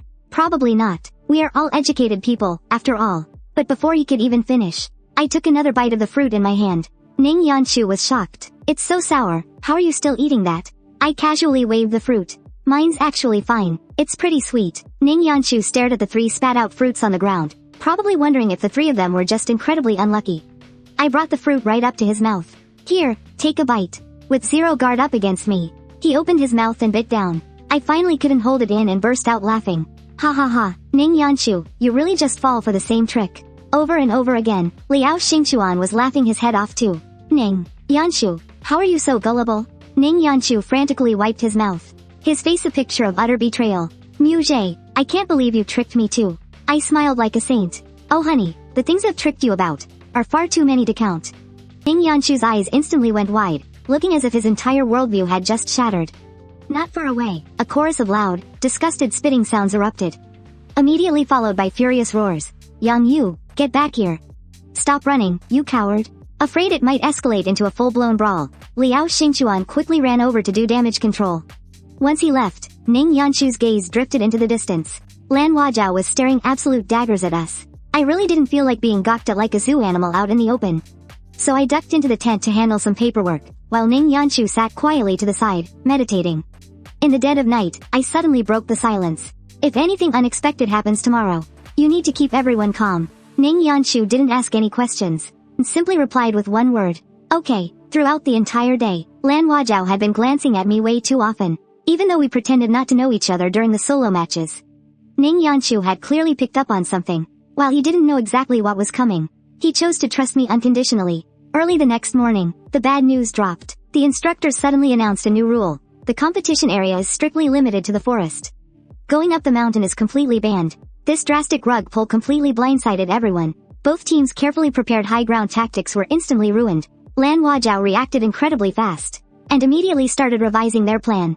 But our commander, Wang Jia, completely lost his mind. His original plan hinged entirely on taking the hilltop for the high ground advantage. And now, with zero advantage left, he was furious, cursing loudly. If we can't go up the mountain, why the hell didn't they say so earlier? The team members quickly chimed in to comfort him. Let it go, let it go. We can just change the plan. It's the taking part that counts anyway. After all, this is just an experience run, and it doesn't even count towards our grades. Everyone else was keeping a pretty level head, but Wang Jia just couldn't swallow it. He paced around like a rat on a hot skillet, completely failing to come up with a new strategy. As soon as the match started, despite having a 20-minute preparation window, Wang Jia just frantically led us on a blind, desperate sprint deep into the woods. I couldn't help but frown. Someone finally couldn't hold back and asked, "Commander, where exactly are we going? If we keep walking, we're gonna be out of the forest. Let's just set up an ambush right here." The teammates' voices of doubt began rising one after another. But Wang Jia turned around with a vicious glare. "Shut the hell up, just follow me, this lunatic, just for that so-called high ground advantage." He was actually dead set on dragging the entire team into breaking the rules by going up the mountain. I didn't say a single word to stop him. Just coldly watching this whole farce unfold, Liao Xingchuan pushed up his glasses. He tried to reason with them. "The competition rules clearly state we can't leave the woods. That's a violation." Wang Jia sneered dismissively, "You're just a freshman. What the hell do you know?" Yang Yu instantly flared up. "What's wrong with being a freshman? How many of your upperclassmen got absolutely slaughtered by freshmen just yesterday?" Instantly, all eyes locked onto me. I remained completely expressionless, not even bothering to bat an eyelid. Wang Jia snapped, absolutely furious, "I am the commander here. You listen to me, throw away your trackers, if we want to win." He actually wanted to cut off all contact with the outside world. Some hesitated, sure, but seeing as most of the guys around were just slackers looking for easy credits, nobody really cared. One by one, they did as they were told. Only Liao Xingchuan and Yang Yu, they followed along, secretly held onto their trackers. Meanwhile, on the other side of the woods, Lan Huajiao was setting up traps while casually probing Ning Yanshu. "You and Mu Zhe are roommates, right? Has he ever changed his name?" Ning Yanshu looked completely baffled. Why would he change his name? A flicker of something crossed Lan Huajiao's eyes. "Oh, no reason, just thought he looked like an old friend." Seeing she wasn't going to get anything out of him, Lan Huajiao dropped the subject. But when they realized our team had completely vanished from the woods, they were absolutely dumbfounded. A scout reported back. Wang Jia led his guys up the mountain. Lan Huajiao was torn. Following them up there meant breaking the rules. But staying put meant just wasting time. After agonizing over it, Lan Huajiao gritted her teeth. "We're going after them. We have a competition to win." The team battleground had forcefully shifted from the dense jungle all the way to the edge of a cliff. It wasn't until this moment that the teachers in the monitoring room realized something was terribly wrong. One team's trackers were completely still, while the other team's signal was coming from way up on the mountain. The dean went pale with shock, immediately rallying the military personnel to rush up the mountain for a rescue. But up on the mountain, it was already total chaos. Wang Jia never in his wildest dreams expected Lan Huajiao to catch up so fast. Caught in a pincer attack, his so-called high ground advantage instantly became an absolute joke. Seeing the situation spiraling out of control, Wang Jia started barking out blind orders. "Fall back. Retreat, right now." But fall back to where? Right behind them was a bottomless abyss. Liao Xingchuan had never been up here before, but his gut screamed that something was very wrong. He pushed past the crowd to take a look, and a chill instantly shot down his spine. It was a sheer drop. He screamed at the chaotic crowd at the top of his lungs, "Yang Yu, stop fighting, look behind you." Yang Yu glanced back and nearly had his soul scared out of his body. "Turn back, go the other way, stop backing up, there's a cliff right behind us." But Wang Jia was still blindly screaming, "Fall back, fall back." Liao Xingchuan desperately grabbed someone who was retreating. And when the guy looked back, his voice cracked in sheer terror. "Holy shit, stop backing up, one more step and we're all going straight to hell." But in the absolute chaos, no one could even hear the warnings. Amidst all the shoving and pushing, the unthinkable happened. Someone lost their footing and slammed violently right into Liao Xingchuan. Liao Xingchuan slipped, and in a split second, his body was in free fall. "Liao Xingchuan!" Yang Yu shrieked in horror, desperately reaching out to grab him. But he grasped nothing but thin air. The massive momentum dragged him right over the edge of the cliff as well. In that life or death moment, I lunged forward. I grabbed Yang Yu by the back of his collar and hurled him violently into the safe zone. Right after that, under the terrified gazes of everyone around, I took a leap and jumped straight down. Someone fell. A shrill scream pierced the sky. Yang Yu collapsed on the ground, still completely stunned. Then, Ning Yanshu's voice rang out. "Don't go near." Yang Yu screamed, his voice cracking with tears. The class representative and Mu Zhe, they fell off. Before he could even finish, a figure next to him shot forward like an arrow from a bow. And without a single second of hesitation, jumped right after them. Yang Yu completely broke down. His legs were so weak he couldn't even stand. That's 3. In just a few short seconds, 3 living, breathing people had fallen. At the edge of the cliff, the screams of the witnesses echoed one after another, ringing through the valley. Ah, someone killed themselves. Someone jumped off the cliff. Up on the cliff. It was total chaos. Looking at the crowd that was still pulling their triggers, Ning Yanshu finally snapped. Boom, a massive wave of spiritual energy suddenly exploded. The students, who were just seeing red, instantly felt like they were smashed by a giant hammer, collapsing to the ground in heaps. Everyone stop right now, get the hell back to the camp. Ning Yanshu's voice, wrapped in raw spiritual energy, vibrated so hard it made people's eardrums ache. Wu Zhang and Dong Jian rushed over, but before they could even steady themselves, Yang Yu Death gripped their legs. They fell.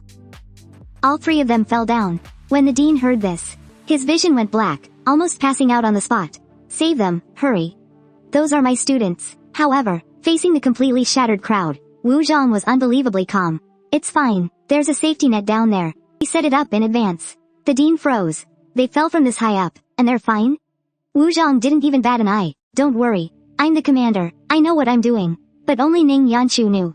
This old fox Wu Zhang was talking absolute bullshit. What safety net? The only reason he dared to be this calm was purely because he knew Mu Zhe was down there. In his mind, as long as I was around, even the Grim Reaper would have to step aside. Meanwhile, in the rapidly descending abyss, the howling wind slashed against my face like blades. The exact moment I grabbed hold of Liao Xingquan, a sharp whistling sound ripped through the air right above me. I jerked my head up, only to see Lan Huajiao stepping on a flying sword.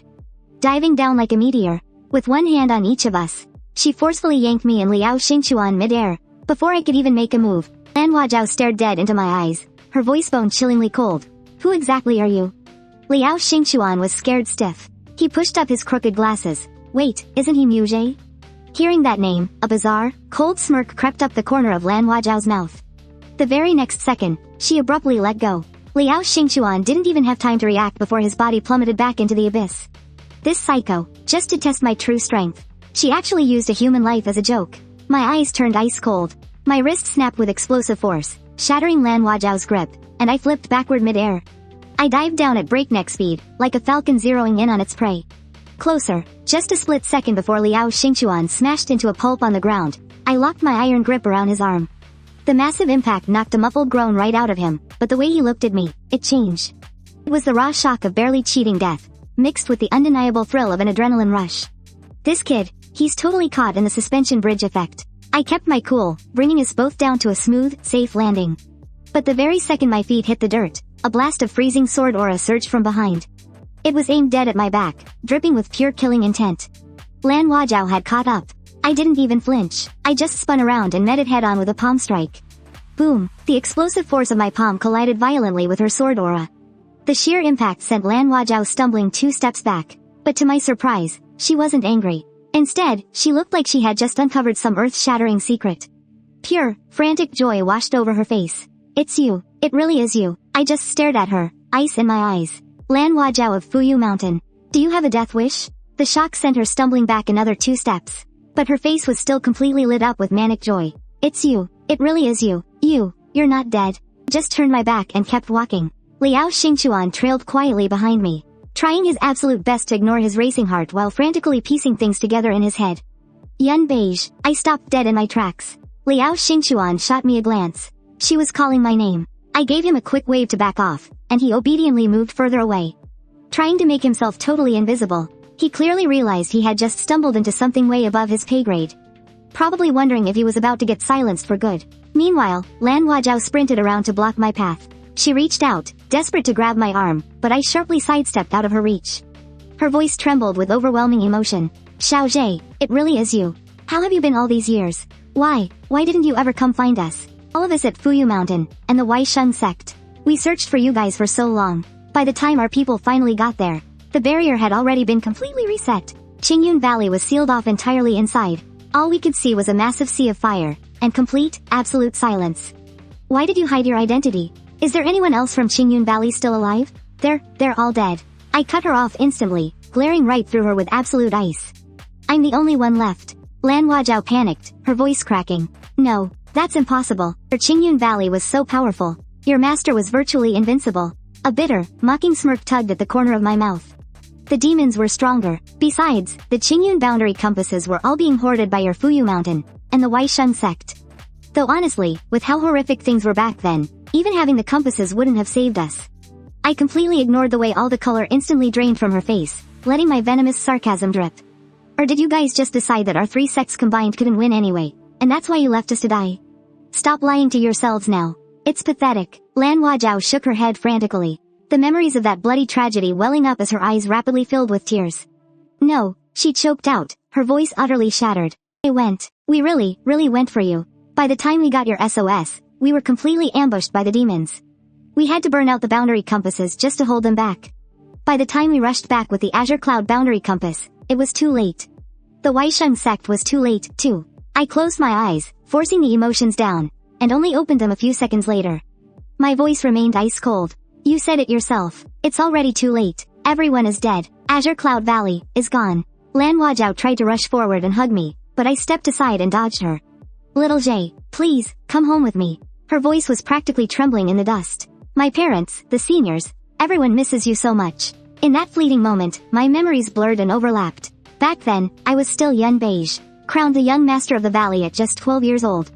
Absolutely brilliant. Even the master's own son said that I was a heaven-sent prodigy, a genius seen once in 1,000 years. That was the Yun Beige they used to place on a pedestal. But now, I let out a self-deprecating laugh. I stared at this high and mighty young master of the mountain. Go back to Floating Jade Mountain? What would I even be there? An outer disciple? Maybe just a janitor for you all. What are you talking about? Lan Huajiao panicked, her eyes red as a rabbit's. My parents have been carrying this guilt ever since. It was because we borrowed the boundary compass that we have to make it up to you. I am the young master of the mountain. I call the shots. Hearing those words, I smiled. The fish had finally taken the bait. Make it up to me? I stared dead into her eyes, backing her into a corner. Senior Sister Huajiao, exactly how do you plan to compensate me? Lan Huajiao thought my heart had softened. She rushed to answer. Name it, as long as it's within my power. I took a deep breath, dropping all pretenses. I smashed every single word directly into her chest. I want Floating Jade Mountain to cooperate with the government. For the next 10 years, you will follow the orders of the Special Anomalies Bureau. Unconditionally, Lan Huajiao gasped, freezing completely in her tracks. Little Jay, you're asking me to sell out our entire sect to a mortal government? Don't be in such a rush to answer. I cut through her shock, my eyes dropping to the spatial pouch at her waist. Did you bring a transmission talisman? That ancient, absolutely secure way of communicating. Lan Huajiao subconsciously pulled out a jade talisman and handed it to me. I snatched it without a word of thanks, and turned on my heel. Go back and ask your father. I'll be waiting for your answer. With that said, I grabbed Liao Xingchuan, who was standing there looking completely dumbfounded, and walked away. Lan Huajiao looked at Liao Xingchuan, hesitating to speak. What about him? I'll deal with him. When Liao Xingchuan heard the words, deal with, his legs turned to jelly. Is it too late to run? But I didn't give him the chance. After taking a few steps, I stopped in my tracks. With my back still turned to Lan Huajiao, I coldly tossed out. One final warning, and one more thing. If even a single word of what happened today leaks out to Floating Jade Mountain, I'm holding you personally responsible. What about the Weisheng sect? Lan Huajiao's brows furrowed deeply, clearly still worrying about the bigger picture. They're also searching for Azure Cloud Valley. Their young master hasn't given up either. Since we're both boundary guarding sects, if I keep this a secret. In the future, no. I cut her off instantly, my gaze unwavering. Senior Sister Huaqiao, I trust Fuyu Mountain, but I absolutely do not trust the Weisheng sect. This single sentence completely broke through Lan Huaqiao's emotional defenses. A flicker of joy flashed in her eyes. But mostly, it was guilt. After all, ever since the Realm Compass incident back then, she had always felt like she owed Qingyun Valley. Alright, Lan Huaqiao raised her hand, swearing solemnly. Aside from Fuyu Mountain, I will take this secret to my grave. I promise. Nailed it. Right at that moment, my phone buzzed. It was the official cover story sent by Wu Zhang. Get over here. I waved my phone. My eyes swept over Lan Huaqiao and Liao Xingchuan. Get your stories straight. We're heading back to camp. The second the three of us showed up at the camp, those old teachers looked like their eyes were going to pop right out of their heads. Our location trackers had been moving so crazy fast earlier, it looked like we were flying. They had already assumed the military had stepped in to save us. You're back. Oh, thank God you're alive. The dean was so emotional that tears were streaming down his wrinkled face, his hands shaking non-stop as he gripped Wu Zong's hand. Professor Chen Yuan looked at me, completely terrified. Mu Zhe, I swear, I am never forcing you to join this competition ever again. I mean it. I gave a dry smirk. Who would have thought that a crazy, life or death race like this would actually come with such a sweet silver lining? Beside us, that guy named Yang Yu rushed forward and threw his arms around Liao Xingchuan. He was wailing at the top of his lungs. You scared the hell out of me, class representative. I thought you were a goner. Liao Xingchuan completely stiffened, but his eyes kept darting nervously in my direction. He was actually terrified. After all, as long as I didn't say anything, he had no idea what I was going to do to him. Yang Yu finally let him go. and opened his arms to hug me next. But Ning Yanshu stepped in, coldly blocking his path. Hold it, do you really think that's appropriate? Yeah, it really wasn't appropriate. While we were packing up our gear, Ning Yanshu took the chance to lean in close to my ear. He lowered his voice to a whisper. After we jumped off the cliff, a few people saw me use my spiritual energy. I memorized their names. This could be a huge problem. But I didn't even bat an eye. Just send the names to Commander Tang. He'll handle the rest, cleaning up messes and doing the dirty work. That's exactly what the Special Bureau does best. On the bullet train back, the tension in the air was just insanely awkward. Ning Yanshu and I sat together, while Lan Wachao took the seat right behind me. And Liao Xingchuan? He huddled close to Lan Wachao, looking like a bullied little housewife. Not a single word was spoken the entire ride. The second the train pulled into the station, I spotted Xizan waiting on the platform. Keeping my cool, I led the other two off the train. As for Lan Wachao, she smartly found a blind spot, packed up her bags, and teleported straight back to Fuyu Mountain. The moment we hopped into the Special Bureau's private car, Xizan tossed a file right into Liao Xingchuan's lap. Non-disclosure agreement. Sign it. Right after that, he pulled out 3 boxes of pastries and handed them over to us. Finally, he shot me a guarded look through the rearview mirror. Captain, who was that woman just now? He was talking about Lan Wachao. Without missing a beat, I toyed with the jade pendant in my hand and casually dropped a few words. Fuyu Mountain, Lan Wachao. Xizan's eyes instantly turned razor sharp. The Realm Guardian family? Why the hell are they looking for you? Does this have something to do with the inheritance? Relax. I traced the grooves of my jade pendant. A hint of calculation flashed in my eyes. Just wait. I'm waiting for Fuyu Mountain to pledge their loyalty. Beside me, Liao Xingchuan's hands were shaking. He signed the paperwork in silence and handed it back. He didn't even dare to breathe. The car sped down the road, heading straight for the Special Operations Bureau. Tang Xuan was already waiting at the entrance. I pushed the door open, stepped out, and pointed at the completely bewildered Liao Xingchuan behind me. He heard everything. Tang Xuan raised an eyebrow. I turned to Liao Xingchuan, my tone leaving no room for argument.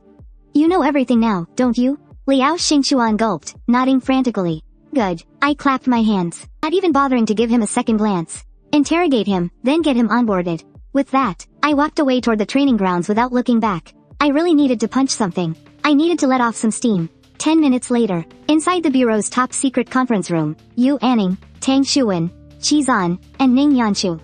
The 4 top brass sat around the table, and sitting right across from them, was a trembling, pitiful, and utterly defenseless Liao Xingchuan. The interrogation began. The air in the room felt so thick you could cut it with a knife.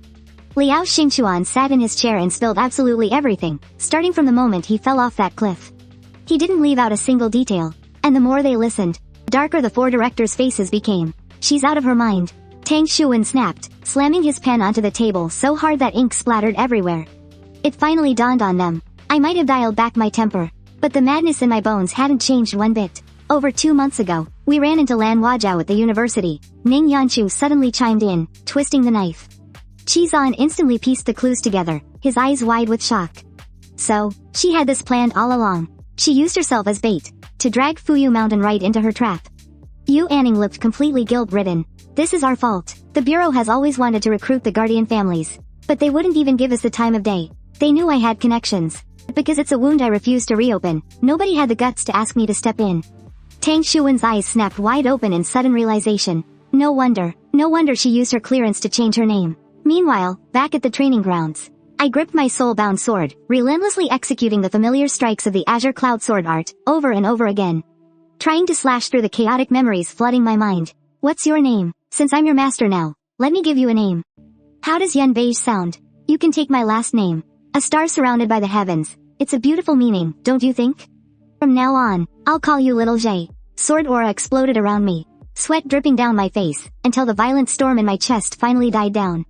Only then did I slowly lower my stance. Behind me, Xizan and Ning Yanshu had been standing there for a long time. Captain, your soul-bound sword. Xizan stepped forward, his eyes locked onto my blade. What's its name? I rested the blade gently across my palms, running my fingertips over the freezing steel. All the anger in my eyes melted into a quiet tenderness. Shing, I whispered softly. The Shing sword. Just like my old name, it means eternal light. Xizan smiled faintly, a flicker of resolve in his eyes. That sounds nice. Just then, Tang Xuan rushed over. He had just packed Liao Xingchuan off to the dorms. Looking utterly exasperated, he sighed. You know, you really should have a little more faith in us. It's not about a lack of faith. I slid my sword back into its sheath. My voice was dead calm.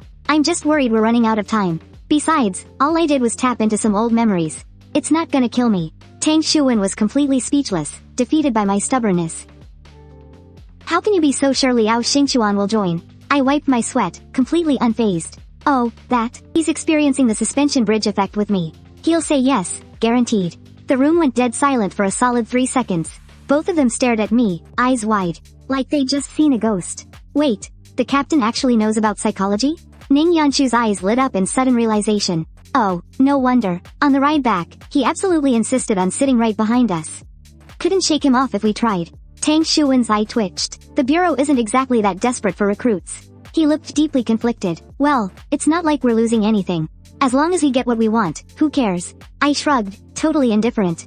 It's not like I committed a crime. I really did save his life. And I really am manipulating his feelings. The method doesn't matter, only the result matters. Alright, fine. Tang Xuan let out a heavy sigh. Liao Xingchuan just submitted his application to join your squad. Reject it. I fired back, cold and sharp. Without a single second of hesitation. Hearing my blunt rejection, Xuan, for whatever reason, actually let out a quiet sigh of relief. What the hell was he so relieved about? Anyway, that issue was finally settled. The academy gave us 3 days off. The rest of us weren't heading back to campus just yet. We stayed behind at the bureau for special training. That left poor Yang Yu all by himself in an empty dorm. Spamming Liao Xingchuan with whiny, lonely messages. All he got in return was a single, ice-cold word, busy. Little did anyone know, beneath the calm surface of that early morning, another storm was quietly brewing. 5 in the morning, inside the bureau dorms, Xuan finished washing up. He stood frozen in front of the bathroom mirror, staring dead into his own reflection for a long, long time. Then, as if he'd finally made some excruciatingly difficult choice, he slowly raised a hand, and covered his own eyes. In the foggy glass of the mirror, a pair of eerie, glowing golden irises stared back. That absolute lunatic. He was actually forcing his prophet's eye open, right on his own reflection. It only took a few seconds. The violent backlash hit him instantly. He collapsed over the sink, violently coughing up mouthfuls of blood. Meanwhile, I was already standing right outside his door. Xuan. I knocked on the door, my expression ice cold. I counted silently in my head. The door clicked open. Xuan stood there, his face as pale as a sheet of paper. And yet, he had the nerve to act like everything was perfectly fine. He even faked a confused look. Captain? Is something wrong? The loud knocking had woken Ning Yanshu up, too. He poked his head out from the room next door. What's going on? I didn't say a single word. I just narrowed my eyes, slowly looking Xuan up and down. He was seriously still trying to play me, putting on this utterly innocent face. The very next second, I stepped right past him, and slapped him ruthlessly hard on the back. Instantly, Xuan clamped a hand over his mouth and bolted straight for the bathroom. He threw up several more mouthfuls of black blood. What the hell is going on? Ning Yanshu turned pale with fright and quickly followed him inside. I didn't just stand there either. In a flash, I appeared right behind Xuan. I pressed my palm against the center of his back, pouring a steady stream of pure spiritual energy into him. My face, however, was terrifyingly dark, as Xuan wiped the blood from the corner of his mouth. He still had the nerve to act tough. Don't worry, it's just a little accident. An accident? Using the Eye of Prophecy on yourself? You call that an accident? This damn skill. You can't use it on yourself, and you can't use it on anyone with a higher cultivation level than your own. Even a slight overstep causes a massive backlash. He's just gotten way too used to getting away with it. What kind of accident could hurt you this badly? Ning Yanshu asked in disbelief. After all, Xuan was a master of the Tianchuan realm. I didn't say a word. I just silently continued to heal him, to end up this heavily injured right inside the special bureau headquarters. Aside from a major screw-up in his cultivation, the only other explanation was those disobedient eyes of his. That brief spike of spiritual energy just now felt exactly the same as that time back at the Su family. He was all alone in this room. So, who did he look at? The answer was obvious. I looked up at the mirror above the bathroom sink. I laughed out of pure anger. Oh, just brilliant. If you want to dig your own grave, not even a god can save you. My smile must have looked terrifying, because Ning Yanshu quietly took a step back. Terrified of getting caught in the crossfire. Yanshu, you can leave first, I said, my voice completely cold. Ning Yanshu looked as if he'd just been pardoned from execution. Since I seemed to have things under control, he took that as his cue to bolt. As soon as we were finally alone, Xuan finally dropped the tough act. He lowered his head, quietly wiping the blood from his mouth, suddenly starting to look incredibly guilty. Seeing that his breathing had stabilized, I turned on my heel and walked toward the door. Captain, Xuan called out in a panic. I looked back at him with an icy expression. I'm sorry, he mumbled softly. It was his usual routine. Whenever he screwed up, he'd throw out an apology first. I stared him down, enunciating every single word, always apologizing, and never actually changing, the moment the words left my mouth. Even I was slightly taken aback. If Tang Xuan had been here, he definitely would have roasted me with, "Aren't you exactly the same way?" Xuan stayed completely silent for a moment. Then, he suddenly lifted his head, his eyes showing a fierce determination I had never seen before. "Captain, I want to forge my soul artifact." I stared at him for a long time before finally giving in. "Alright, once your injuries are healed, I'll stand guard for you." No matter what he had just seen in the future, since he had chosen this path, I was going to support him to the very end. A faint smile finally tugged at the corner of Xuan's mouth. "Thank you, Captain. Focus on your recovery." As I stepped out of Xuan's dorm room, I bumped right into Tang Xuan. "I've made the final adjustments to the training program," he said, holding up a file. "Let's have Xuan test it out. Find someone else. He's not doing it." I rejected the idea flat out. Tang Xuan blinked in surprise. Alright, what's wrong? You got hurt?" Tang Xuan's head was full of question marks. "Getting injured here at the Special Bureau? A place protected by layers of heavy wards, right next door to the chief executive? You didn't even need a brain to guess the truth. He brought it on himself."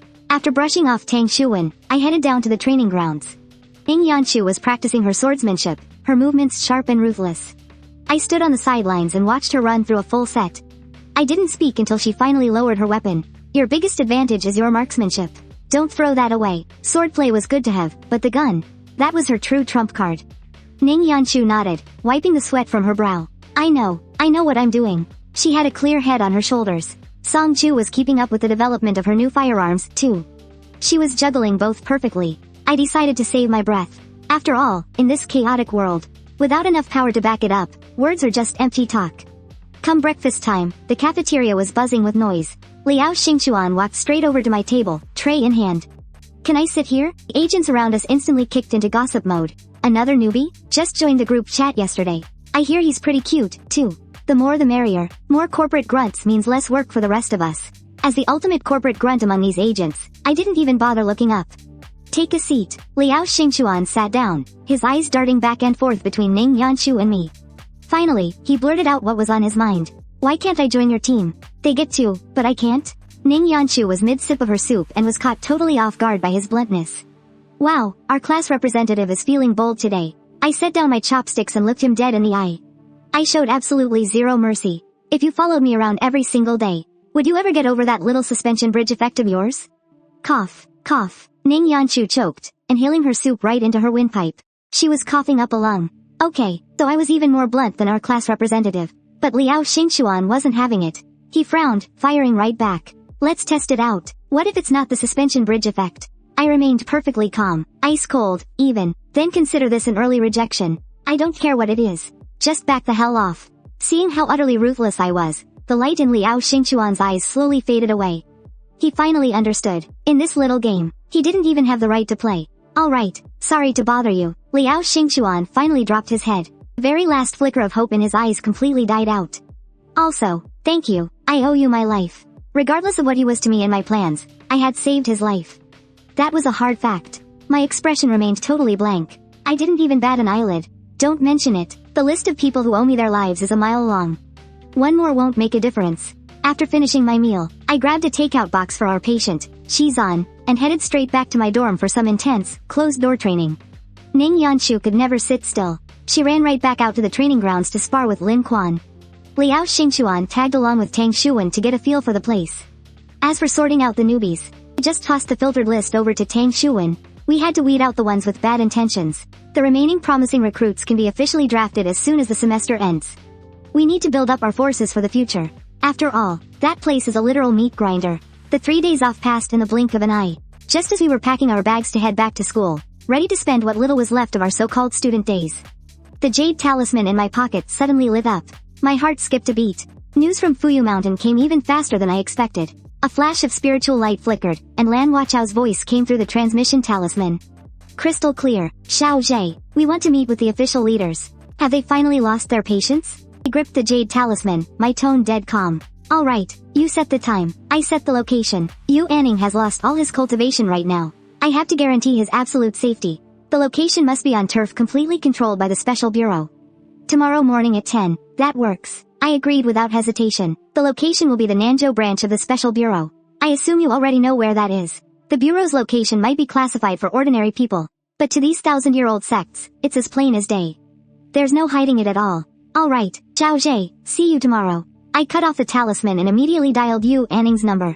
It rang exactly once before he picked up. Chief Yu, where are you? Headquarters office. Wait for me. Tell brother Xuan to head over too. Hearing the heavy seriousness in my voice, Yu Anning didn't ask a single question.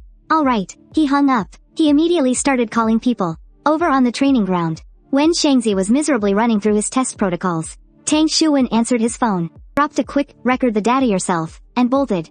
Wen Shangzi was left completely baffled. Drafting me for hard labor is one thing, but now it's self-service too?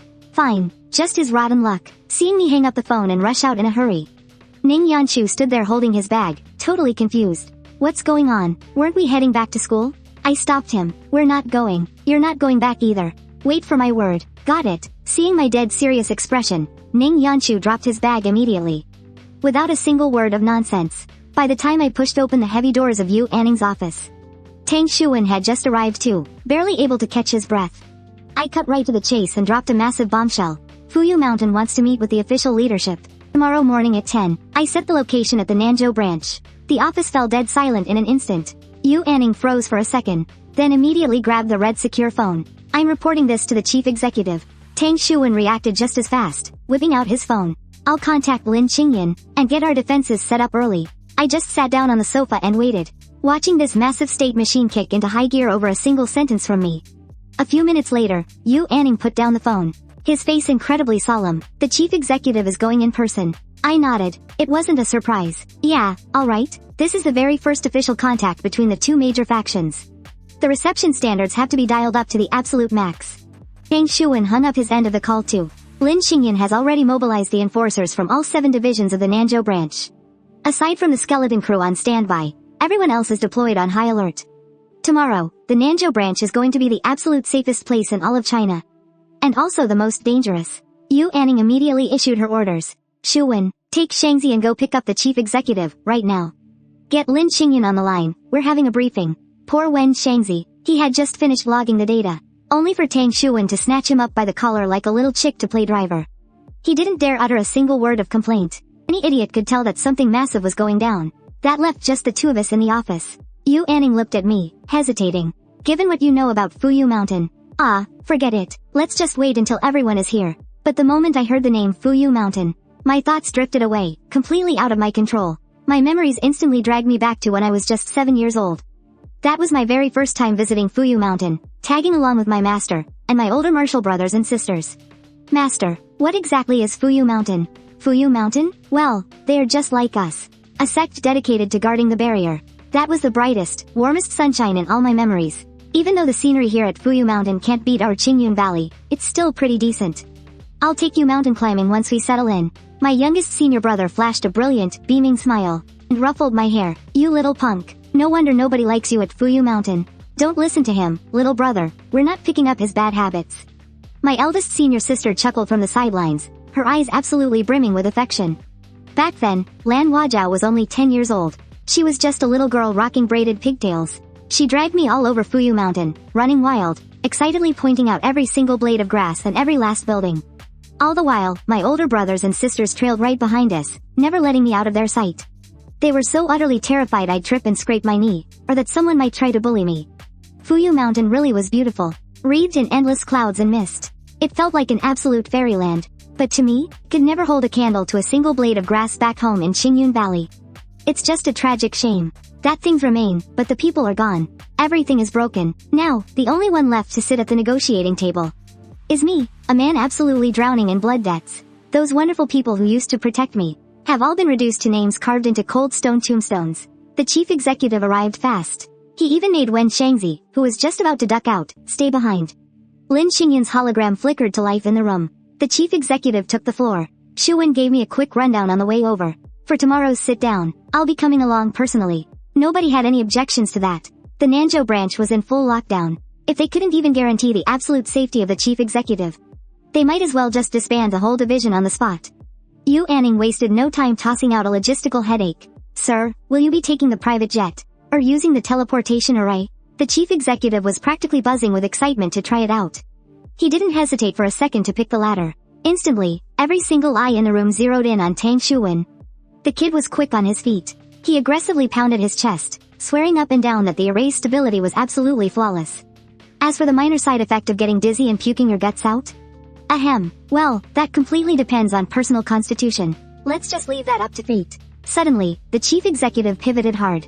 His gaze stabbed right into me. Little J, Fuyu Mountain is a really tough nut to crack. How do you think we should handle it? And with that single question, echoing what everyone else in the room was thinking, I answered without a second thought. They're incredibly strong.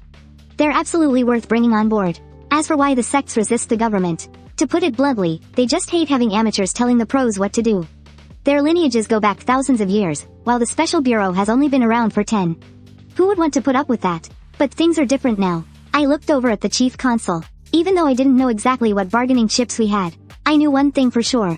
Fuyu Mountain has guarded the human-demon barrier for generations. Their core mission to protect humanity is exactly the same as ours. The chief consul wasn't messing around either.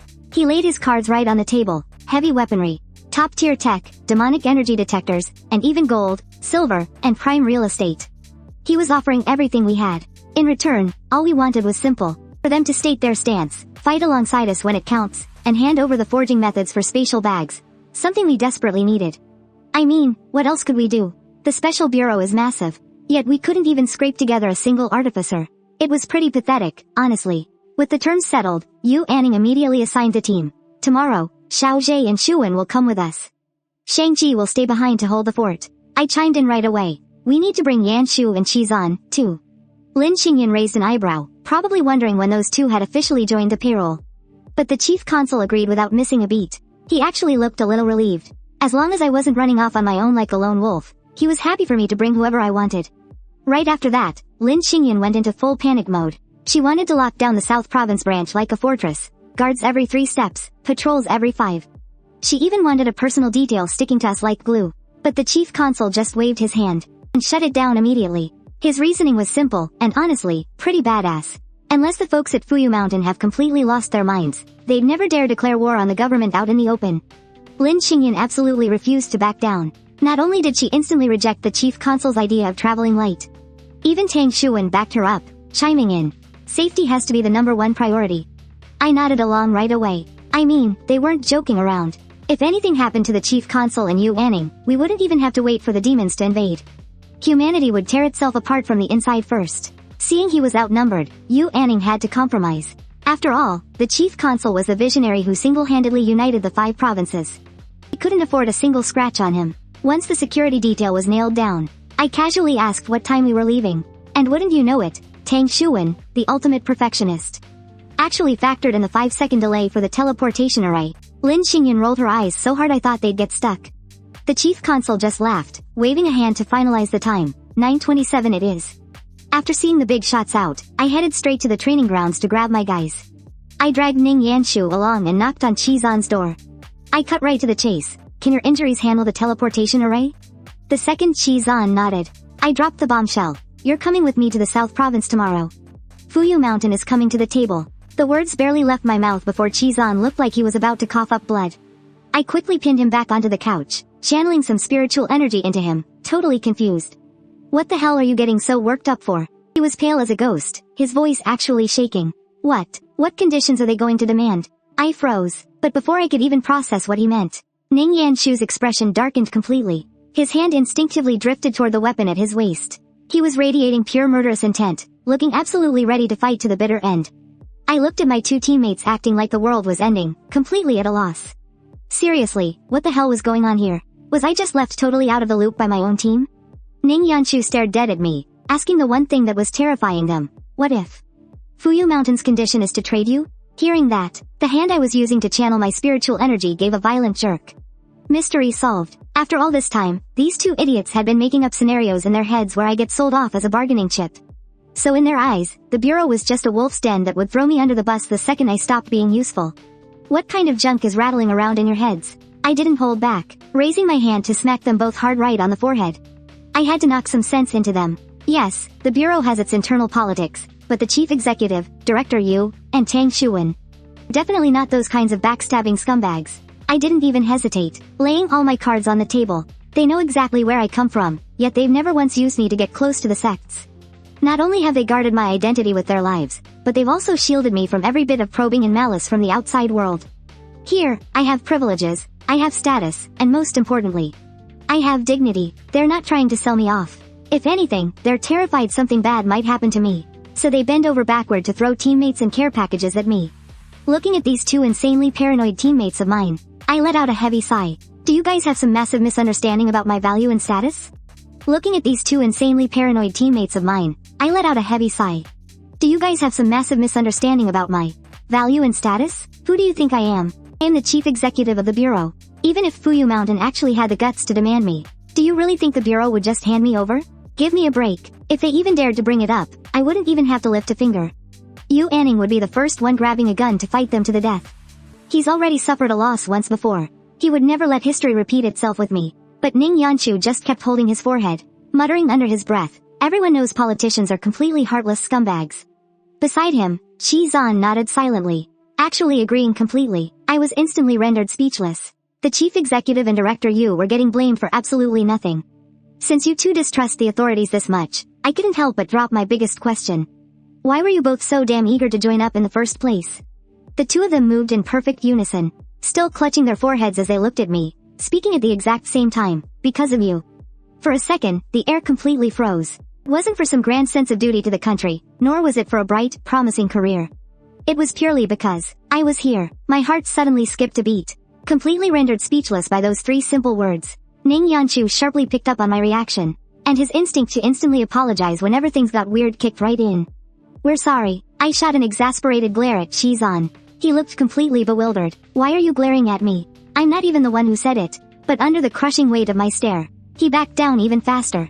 Okay, I'm sorry too. I swear I won't overthink things anymore. They were saying sorry out loud, but inside, they were definitely already calculating how many life-saving talismans they'd need to pack for tomorrow.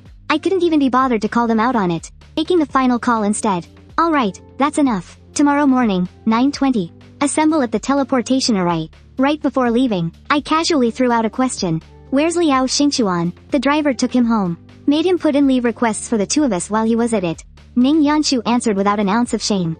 I gave a quiet nod of approval. Even though they were the rejects no other captain wanted, Ning Yanshu was picking up the art of exploiting people's usefulness pretty damn fast. However, the second I walked out the door, these two supposedly obedient teammates instantly showed their true colors. Chizan was frantically drawing talismans, while Ning Yanshu turned right around and conned Song Ju out of a batch of new tactical bullets. I knew exactly what they were up to, but chose to just turn a blind eye. Whatever, if the sky falls, I've got it covered. Building trust takes time anyway. If they want to keep their guard up, then let them. Meanwhile, completely in the dark, Liao Xingchuan had already headed back to his dorm. Faced with a barrage of questions from his roommate Yang Yu, he just mumbled some vague excuses and brushed him off.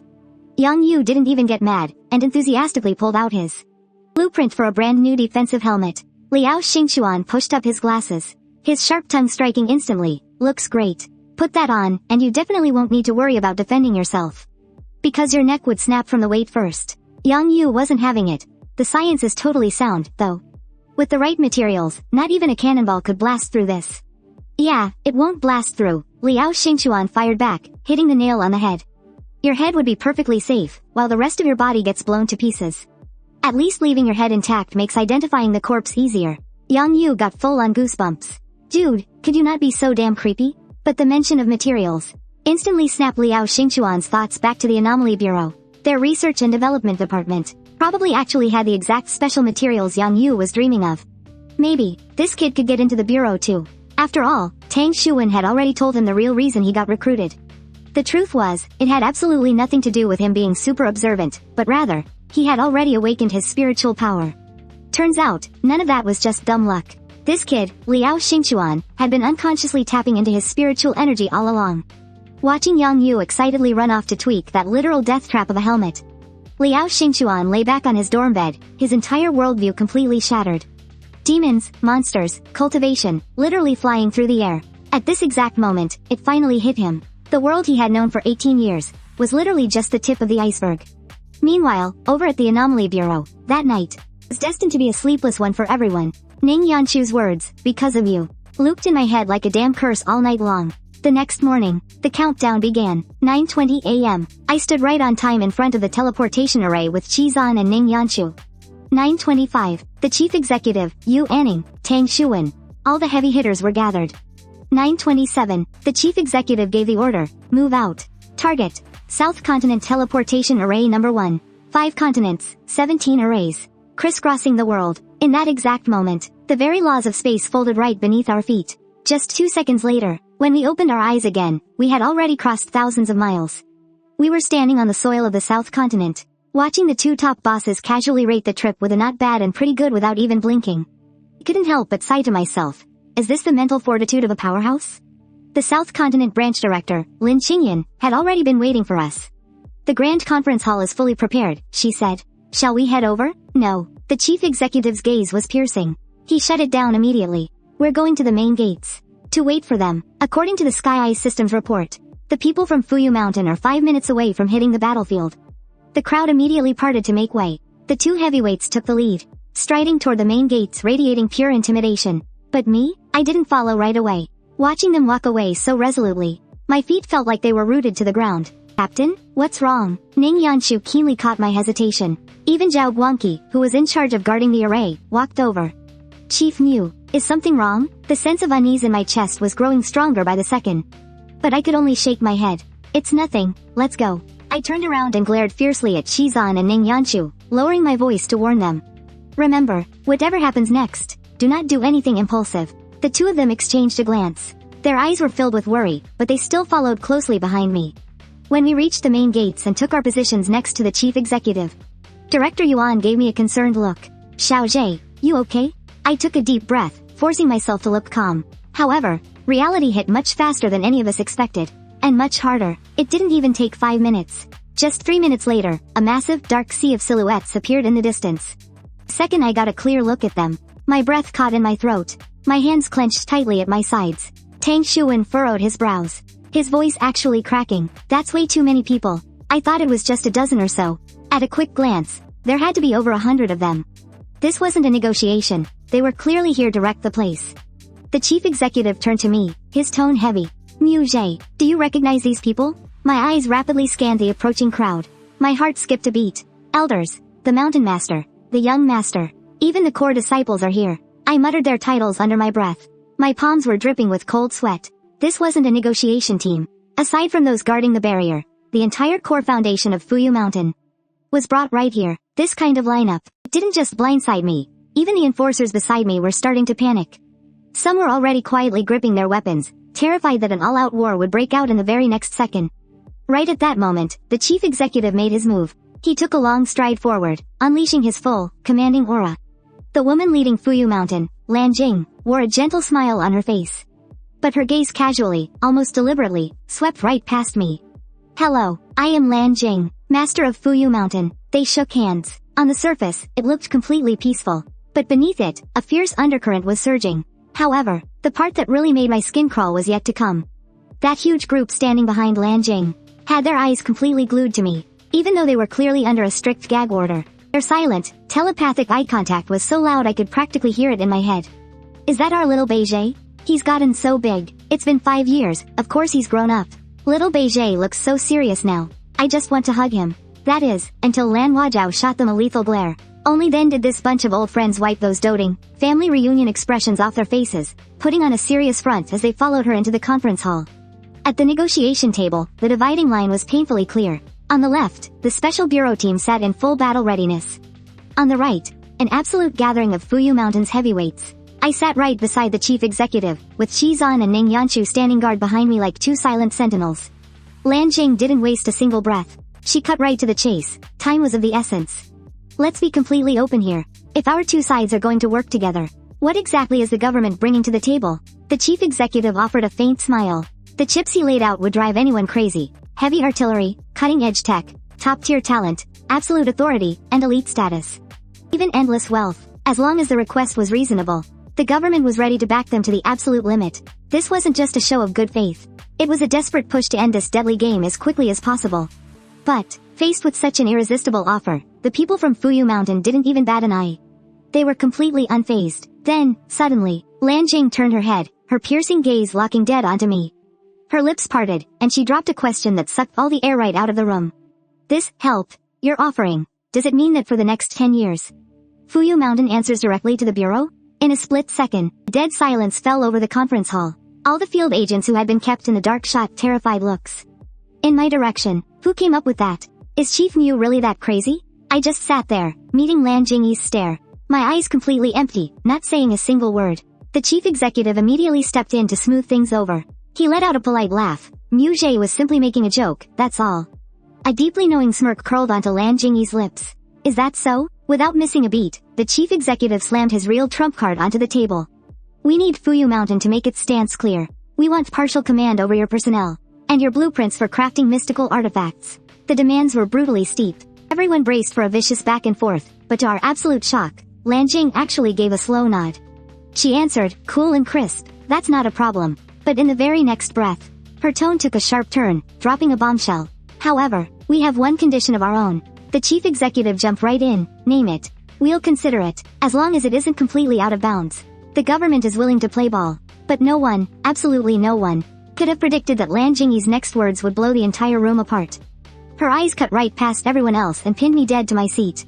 She spoke every word with absolute precision. We want Mu Zhe. Boom. Those words hit like a blast of thunder. The shockwave ripped through the room. The air instantly turned to ice. Murderous intent violently erupted. Right behind me, a glowing talisman began spinning furiously at Shizan's fingertips, while Ning Yanshu slammed his hand down onto the hilt of his blazing blade. Lin Xingyun's longsword shrieked as it slid an inch from its sheath. That sharp, grinding metal sound violently scraping against everyone's eardrums. Even Yu Anning instinctively dropped her hand straight to the gun at her hip. One single spark, and this room was going to turn into a complete bloodbath. I sat there, my spine completely rigid, and lowered my eyes, hiding the violent storm raging in my pupils. Right as the tension reached a breaking point, the chief executive's voice boomed across the hall, as cold and hard as steel. Well then, it seems, there is absolutely nothing left to discuss. He didn't even bother giving them a second glance. Xuan, Jingyan, show our guests to the door. Zero hesitation. He just flipped the damn table on the whole negotiation. Tang Xuan shot to his feet immediately, and Wei Jixing instantly stepped in to protect the chief. Master Lan, please. The eviction order was ruthlessly blunt. And yet, Lan Jing didn't even flinch. She just stared right at the chief executive, and shot back, aren't you even going to ask for her opinion? There's no need, the chief replied, his voice cutting like ice. She is not some bargaining chip for your negotiation table, and she certainly isn't a pawn to be forced into a corner. I knew he had failed to protect Yu Anning back then. Today, he absolutely wasn't going to let anyone push me around. The entire room was on its feet. Everyone from the bureau glared coldly at the intruders. Except for me, I just sat there in my chair, completely frozen in place. This was supposed to be the moment everything fell apart. But then, out of nowhere, Lan Jing smiled. It wasn't a mocking smile. If anything, she looked genuinely relieved. She slowly stood up, and the rest of the Fuyu Mountain group immediately followed suit. But they weren't heading for the door. Alright, we won't take Mu Zhe. Lan Jingyi's tone suddenly shifted, dropping her real trump card. But we are adding one condition. For the next 10 years, Fuyu Mountain will only answer to the commands of Valley Master Yun. My head snapped up. My eyes went wide in shock. The chief's angry refusal choked completely in his throat. Everyone out of the loop was absolutely baffled. Valley Master Yun? Who the hell is Valley Master Yun? But what happened next was breathtaking. The elders of Fuyu Mountain, the masters, the heirs, even their most elite disciples. They all stepped toward me in perfect unison, their eyes burning with fierce, absolute devotion. And then, every single one of them bowed deeply and respectfully right to me. Their voices boomed in a chorus that shook the entire hall. All of Fuyu Mountain stands ready to serve Valley Master Yun. The people from the bureau were dumbfounded, just completely speechless. And in that moment, it finally hit me. They hadn't mobilized their entire mountain to show off their power. They came to have my back. It was an apology. It was compensation. And most of all, it was a declaration to the world. Qingyun Valley might be gone, but Yun Beige is still here. And as long as I am standing, Fuyu Mountain would be my unbreakable shield, fighting back the sudden sting of tears. I slowly stood up, and under the shocked stares of everyone in the room, I bowed deeply in return. Beige is here. Thank you all. The alliance was sealed, but this wasn't a negotiation anymore. This was a long overdue oath of loyalty. Lan Jing looked at me, making her final promise. We didn't exactly sneak in here today. The whole world knows by now. Going forward, Fuyu Mountain will make our absolute loyalty very clear. As for the authority to command our people, well, that's not an issue at all. Lan Jingyi's voice rang out with absolute conviction, because from now on, they only take orders from Mu Zhe. Then, she dropped another massive bombshell. Shinji, you're staying behind to forge artifacts for them. A young boy stepped out from the ranks of elite disciples. Nodding obediently, the entire bureau let out a collective gasp. This was an elite artificer of Fuyu Mountain. And he was just handed over right at our doorstep. Yu Anning was absolutely thrilled, thanking them profusely. He pointed right at me and told the boy, from now on, if you need anything, come find me and your brother Mu. The boy looked at Tang Xuan, then back at me. His eyes instantly lit up. Okay, the two sides exchanged contact information. The bureau promised gold, silver, and jewels. But Fuyu Mountain couldn't care less. The only thing they cared about was me. Just before they left, Lan Jing suddenly pulled something out, the Qingyun boundary compass. That was the ultimate treasure of Qingyun Valley. I stared at that familiar artifact, my heart trembling a little. But I still shook my head. The special bureau doesn't need it. Keep it to guard the barrier. Lan Jing didn't push it. He just looked at me, his eyes suddenly turning red. Xiao Zhe, your master Juwen and I were friends who would die for each other. Qingyun Valley's feud is Fuyu Mountain's feud. Whatever you want to do, just go ahead and do it. Remember, Fuyu Mountain will always have your back. Those words were meant for me. But they were meant even more for the special bureau. He was telling them, whoever dares to mess with Yan Beige is picking a fight with all of Fuyu Mountain. Thinking of my master, my nose stung with tears. 1,000 words caught in my throat, but in the end, I only managed to say, thank you. The atmosphere was heavy with sorrow. But in the very next second, the mood completely flipped. Junior brother Beige, give us a hug. The inner disciples, who had been completely serious just a moment ago, suddenly pounced on me like runaway wild horses. Poor Qizan and Ning Yanshu got shoved straight into a corner by this mob of overenthusiastic seniors, looking absolutely baffled. Move over, I want a hug too. Hey, back off, men and women shouldn't be so close. Oh shut up, it's not like I haven't hugged him when he was a kid. Looking at these seniors who had watched me grow up, I couldn't help but laugh out loud. Even though I'm all grown up now and don't need looking after anymore. Being spoiled like this, it still feels really good. Lan Jing finally put a stop to the chaos, and the crowd reluctantly got ready to leave. But right then, something unexpected happened. The main group started moving, but one person stayed rooted to the spot like a nail. It was the young master of Fuyu Mountain, Lan Huajiao. Lan Jing turned back. Huajiao? Everyone turned to look at her, thinking she had forgotten something. But to everyone's surprise, Lan Huajiao looked right at me, her eyes dead set, and dropped a bombshell. I'm staying. The entire room burst into an uproar. That definitely wasn't in the negotiation terms. But Lan Jing looked like he had seen this coming. He gave the special bureau a helpless look. Sorry for the trouble. Please take good care of her. The guys at the special bureau were grinning from ear to ear. Getting a young master as free combat power? Who in their right mind would say no to that? Lan Huajiao walked up beside me and called out softly, Xiao Zhe. I nodded at her. Okay, Fuyu Mountain's trip this time around. They came in with massive fanfare. But by the time they left, they had lost a top-tier artifact master. And even handed over their own young master. All for me. They really bled themselves dry for this one. Hey, you think the special bureau could build us a teleportation array too? I didn't get to hug him nearly enough. Hearing the chatter from behind him, I saw Lan Jing, who was walking at the very front, rubbing his chin with a look of deep thought. Oh crap, I think he's actually considering it. After finally sending off that bunch of clowns, the bureau team was just about to breathe a sigh of relief. Who knew, Lan Huajiao, who had stayed behind, would suddenly drop a total bombshell of a question. She locked eyes with me, her gaze razor sharp. Is the special bureau actually hiring child labor? The air instantly froze. I glanced around the room, and my eyes landed on the youngest, Ning Yanshu. Yanshu? Ning Yanshu looked completely innocent. Hey, I am of legal age. Well, there you go, everyone's an adult, I said. But Lan Huajiao wasn't letting it go. She glared right at me. And how old are you? I straightened my back. I'm an adult too. Well, almost 18, but that still counts as an adult, right? However, her next words were an absolute critical hit. Oh, then, exactly when did you join the special bureau? The chief executive and Yu Anning's brows instantly knitted together in a tight knot. Because I was too strong. So freaking strong that they all completely forgot my actual age. The main culprit, Tang Xuan? He was quietly shrinking back into the crowd, trying his absolute best to turn completely invisible. I stayed silent for 2 whole seconds, trying to dodge the bullet. Wait, what was your previous question again? Lan Huajiao didn't take the bait. How old are you? No, the one before that. Is the special bureau actually hiring child labor? I immediately nodded like a woodpecker. Yep, that's the one. Instantly, everyone's gaze locked onto Tang Xuan like blazing searchlights. Qizan cast a dark, eerie look at the man who had practically kidnapped me into the bureau. Meanwhile, Tang Xuan was trying his absolute best to stare up at the ceiling, pretending he was completely deaf. Lan Huajiao looked back at me, her eyes practically overflowing with heartbreak. With a flip of her hand, she whipped out a magical storage pouch and shoved it straight into my hands without another word. Let me guess, you don't even have a storage pouch, do you? No spirit stones either? Not even a basic communication talisman? The way she acted, you'd think I was some poor, abandoned orphan living on the streets. Even the artifact refiner, Ganji, was getting teary-eyed next to us. It looked like he wanted to fire up his furnace right then and there to forge me a mountain of divine weapons. I squeezed the heavily stuffed storage pouch, blinking in total confusion. Like, I actually have it pretty good at the bureau. But the way she was talking about it, even I started to feel incredibly sorry for myself. After stuffing my hands full, Lan Wajao turned her gaze to the two guys standing behind me. And who might they be? I glanced back at them, standing there like my two personal bodyguards. It was Xuan and Ning Yanshu. Oh, they're my teammates. Ah, so these are the two unlucky bastards.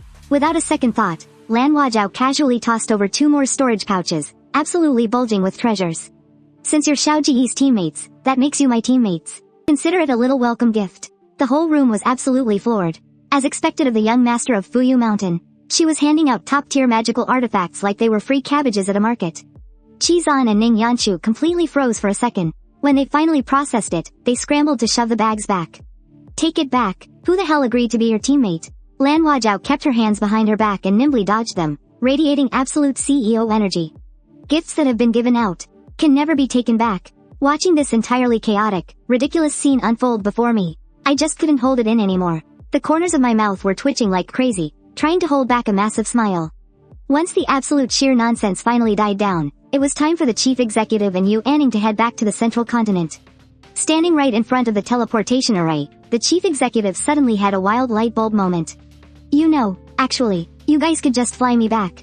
That works too. Everyone's eyes practically bugged straight out of their skulls. Sir, you are literally the highest ranking official. Do you really have to be this unhinged? Every single head whipped toward Yu Anning. Director, please, talk some sense into him. But instead, Yu Anning just stroked his chin thoughtfully. I mean, it's not totally out of the question. After all, what ordinary guy wouldn't want to experience flying on a magical sword at least once? No, you absolutely can't do that. Tang Xuan was scared out of his wits. If that drops, who's gonna pay for it? Seeing everyone's terrified faces, the two big shots burst out laughing. Just kidding, don't be so tense. Only Lin Qingyan remained completely expressionless, spitting out 3 cold words. That's not funny. Just leave already, you guys. You're gonna completely wreck the Nanzhou branch. Looking at Tang Xuan's face, looking like he was ready to apologize with his life at any second, I couldn't help but feel a little sorry for him. If even one of these big shots got hurt, he'd be branded a sinner for all eternity. Lan Wajao leaned in close to my ear, her tone weirdly amused. Are your bosses always this childish? I didn't even blink, just sometimes. Back in Zhangzhou, I kept my promise. Lan Qingji, who had been sticking to me like glue, got tossed straight into the research institute. Whatever materials you need, just take them. The second he walked through the door and saw that rare spirit ink, the guy's eyes instantly lit up like searchlights. Good lord, the special bureau was sitting on a mountain of treasure and had absolutely no idea how to use it. Talk about letting a kid loose in a candy store. Tang Xuan looked at Lan Wajao behind me. Should we get her onboarded? Lan Wajao nodded. Sure, but I have one condition. She pointed a finger. I want to be on little Ji's team. Tang Xuan immediately passed the buck to me. His call. I frowned slightly. It's dangerous. Who knew Lan Wajao would just laugh? Her smile carried a hint of arrogance. If I were scared of danger, why would I even be a disciple of Mount Fuyu? That single sentence left me completely speechless. Just like Qingyun Valley, the people of Mount Fuyu were also putting their lives on the line to guard the barrier. I stayed silent for a couple of seconds. Then I nodded. All right. Beside me, Ning Yanshu was absolutely dumbfounded. He had busted his ass to become my teammate, and this girl just gets in with one sentence? Chizan patted his shoulder in comfort, but Wen Shangzi leaned in and ruthlessly rubbed salt in Ning Yanshu's wound. A triangle is perfectly stable, but a quadrilateral definitely isn't. Ning Yanshu felt like that stray bullet pierced right through his bleeding heart. Meanwhile, far away at the Nanzhou branch, everyone was finally snapping back to reality. Having sent off the big shots, their incredibly delayed shock was just kicking in. Chief Emu's real name is Yun Beige. He's the legendary Valley Master of Qingyun Valley. Oh my god, I can't even. That scene just now was way too cool. I'd gladly take orders from Valley Master Yun too. What are you ah-ing about? An agent impatiently turned around, only to see the furious, dark face of Division 5's director, Shen Qingwu. He was so scared he almost dropped to his knees. DD Director Shen, hello. Shen Qingwu had just gotten back from a mission. Looking completely lost, he snapped, don't, hello, me. Spit it out. What the hell just happened here? After listening to everyone talking over each other, Shen Qingwu froze. Huh? He was both shocked and furious. He stormed over to bang on Lin Qingyan's door in a frenzy. He missed it. He actually missed such an epic scene. Inside the office, Lin Xingyan was finalizing the combat class plans with Xu Xingwei. Without even looking up, she said, "Come in." Shen Qingwu burst in and yelled, "What is going on? How did Chief Mu suddenly become Ballet Master Yun?" Lin Xingyan pointed a finger at the door with a deadpan expression. He shut the door. "I meant for you to get out. This is my personal business." Aside from a few top-tier sects, even Tang Xuan's own Tang sect is kept in the dark.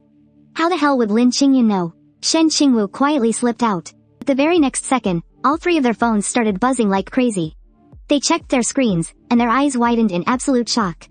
They all roared at the exact same time. Tang, Shu, Wen. A single group message from Tang Xuan had the entire special bureau ready to riot.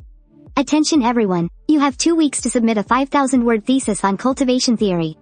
Plagiarism must be under 30%. Staring at those words on their screens, nobody could believe their damn eyes. And if that wasn't bad enough, he even launched a whole new cultivation theory portal online. He was dead serious about this. Right now, every single enforcer around the training grounds looked ready to commit murder. They weren't just holding it in, either. They looked ready to crawl through the internet and strangle him. And yet, right at that moment, the mastermind with a death wish, Tang Xuan, had the nerve to DM me. "Where are you?" "I'm coming over." He glanced at the furious mob around me and coldly replied, "The training grounds. I highly suggest you stay away. In a place where fists did the talking. Enforcers couldn't care less about rank. Hell, when I first became chief, people lined up just to fight me. Let alone him, especially when he just pissed everyone off. But this guy, Tang Xuan, knowing full well I was the only one who could beat him, just had to come court death.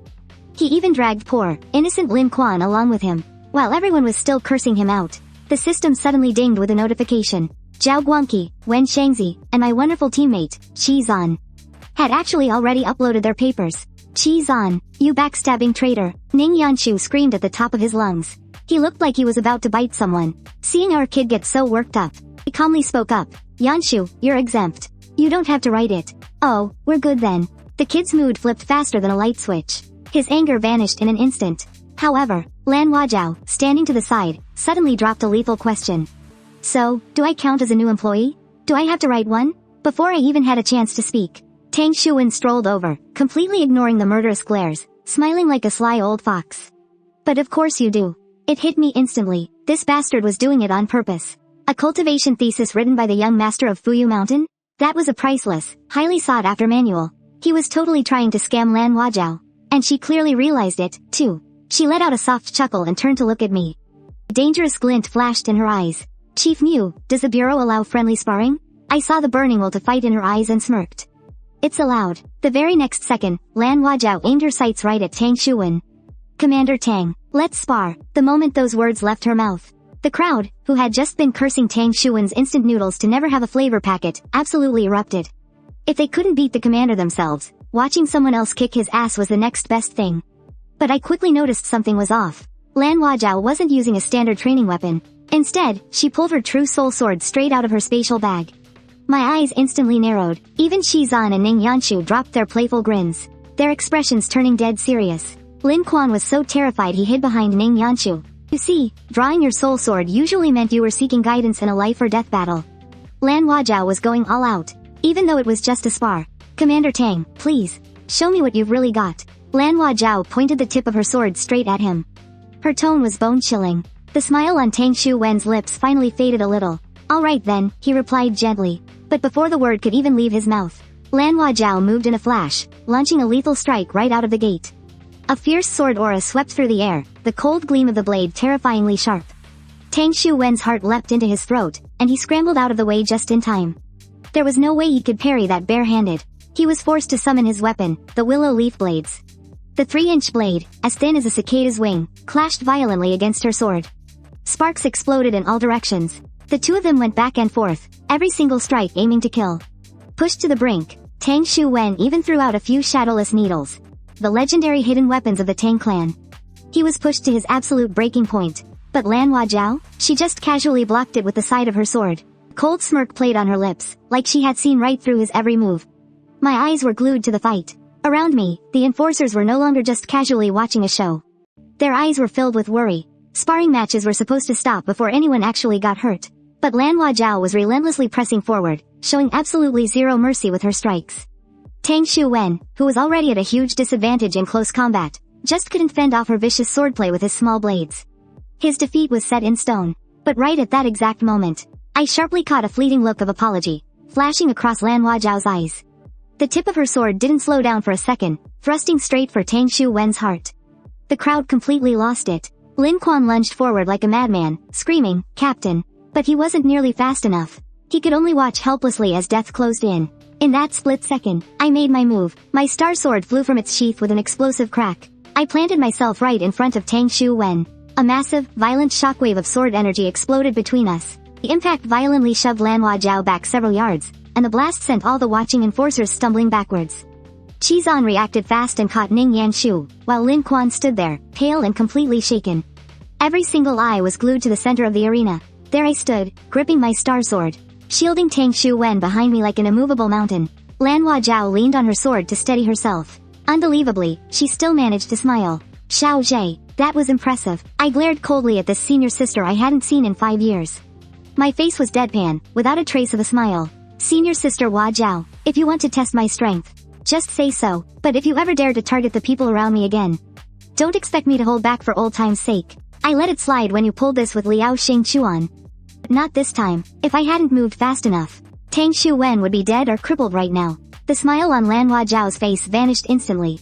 A dead, heavy silence fell over the entire room. No one even dared to breathe. And of course, Tang Xuan, with zero ability to read the room, had the nerve to pat my shoulder to smooth things over. Alright, Xiao Zhe, I'm not hurt, just a little spooked. That was a real killing strike earlier. I whipped my head around and snapped at him. I said no. Tang Xuan immediately snapped his mouth shut. He looked like he had just choked on a fly. He was too terrified to even let out a breath. Lan Huajiao immediately put her sword away, and gave Tang Xuan a solemn, formal bow. Commander Tang, I'm sorry. Before Tang Xuan could even say a word, I shot him an absolute death glare. It completely terrified him, and he swallowed the "it's fine" right back down his throat. Then, he plastered on that painfully fake professional smile of his, and forced himself to say, "Next time we spar." Enough is enough, Lan Huajiao agreed without missing a beat. She turned to look at me, her eyes filled with mixed emotions. Little Zhe, I'm sorry, it's been 5 years. I couldn't figure out what you were thinking, so I had to resort to this. I sheathed my star sword, my face still dark with anger. Don't let it happen again. Lan Huajiao immediately raised 3 fingers to the sky. I swear, never again. With the crisis averted, Tang Xuan started frantically winking at Ning Yanshu for help. Ning Yanshu looked up, down, and everywhere except at him. Desperate, Tang turned to Xuan. Xuan just gave him a, "You're on your own," smile. Are you kidding me? I was absolutely furious right now. Who would be stupid enough to cross me? The enforcers were sharp as tacks. Every single one of them slipped away without making a sound. Even Lin Quan shot Tang Xuan a sympathetic look before turning tail and running. It was the classic better you than me mentality. In that massive training ground, Tang Xuan was suddenly left standing all alone in pure awkwardness. He held his breath for a long moment, only to squeeze out the most suicidal question possible. Little J, when are you going back to school? My temper flared up all over again. I spat out a completely icy reply, I'm not. With that, I spun on my heel and stormed off without looking back. Ning Yanshu and Xuan rushed to follow me, leaving a stunned Tang Xuan standing frozen in the wind. However, right after I stormed out, the conversation behind me completely shattered Tang Xuan's worldview. Why is he so mad? Tang Xuan muttered under his breath, staring at my retreating back. Lan Huajiao just shot him a helpless look. If you hadn't said, "It doesn't matter," earlier, he wouldn't be this pissed off. Then what was I supposed to say? Tang Xuan looked completely clueless. Lan Huajiao dropped a bombshell. Commander Tang, I'm just a standard enforcer now. You don't need to tiptoe around my status at Fuyu Mountain. But more importantly, she paused for a moment, before dropping the real bombshell. Mu Zhe is the true young master now. He's the only one who can command the forces of Fuyu Mountain. Instead of worrying about offending me, you'd better figure out how to get back on his good side. Tang Xuan was utterly dumbfounded. So all this time, he had been poking a sleeping dragon? Just as the words left her mouth, Lan Huajiao whipped out a spatial pouch as a peace offering. But as she handed the pouch over, Tang Xuan flat out rejected it. Keep your money. You'd be better off writing a bit more for your cultivation thesis. Fine, I'll write more. Lan Huajiao ground her teeth, just to cool off my anger. She was doomed to write that 30,000-word apology letter. Tang Xuan thought the drama was finally over. How naive. He had just picked up the shadowless needle from the ground, when he turned around and caught his peanut gallery of enforcers whispering, I know it's bad, but damn, that was satisfying to watch. Right? Chief Mew looked so freaking badass tearing into Commander Tang. Honestly, I'd gladly write that 5,000-word essay just to see that happen again. Lin Quan shot his captain another good luck with that look, and Tang Xuan's head instantly started pounding.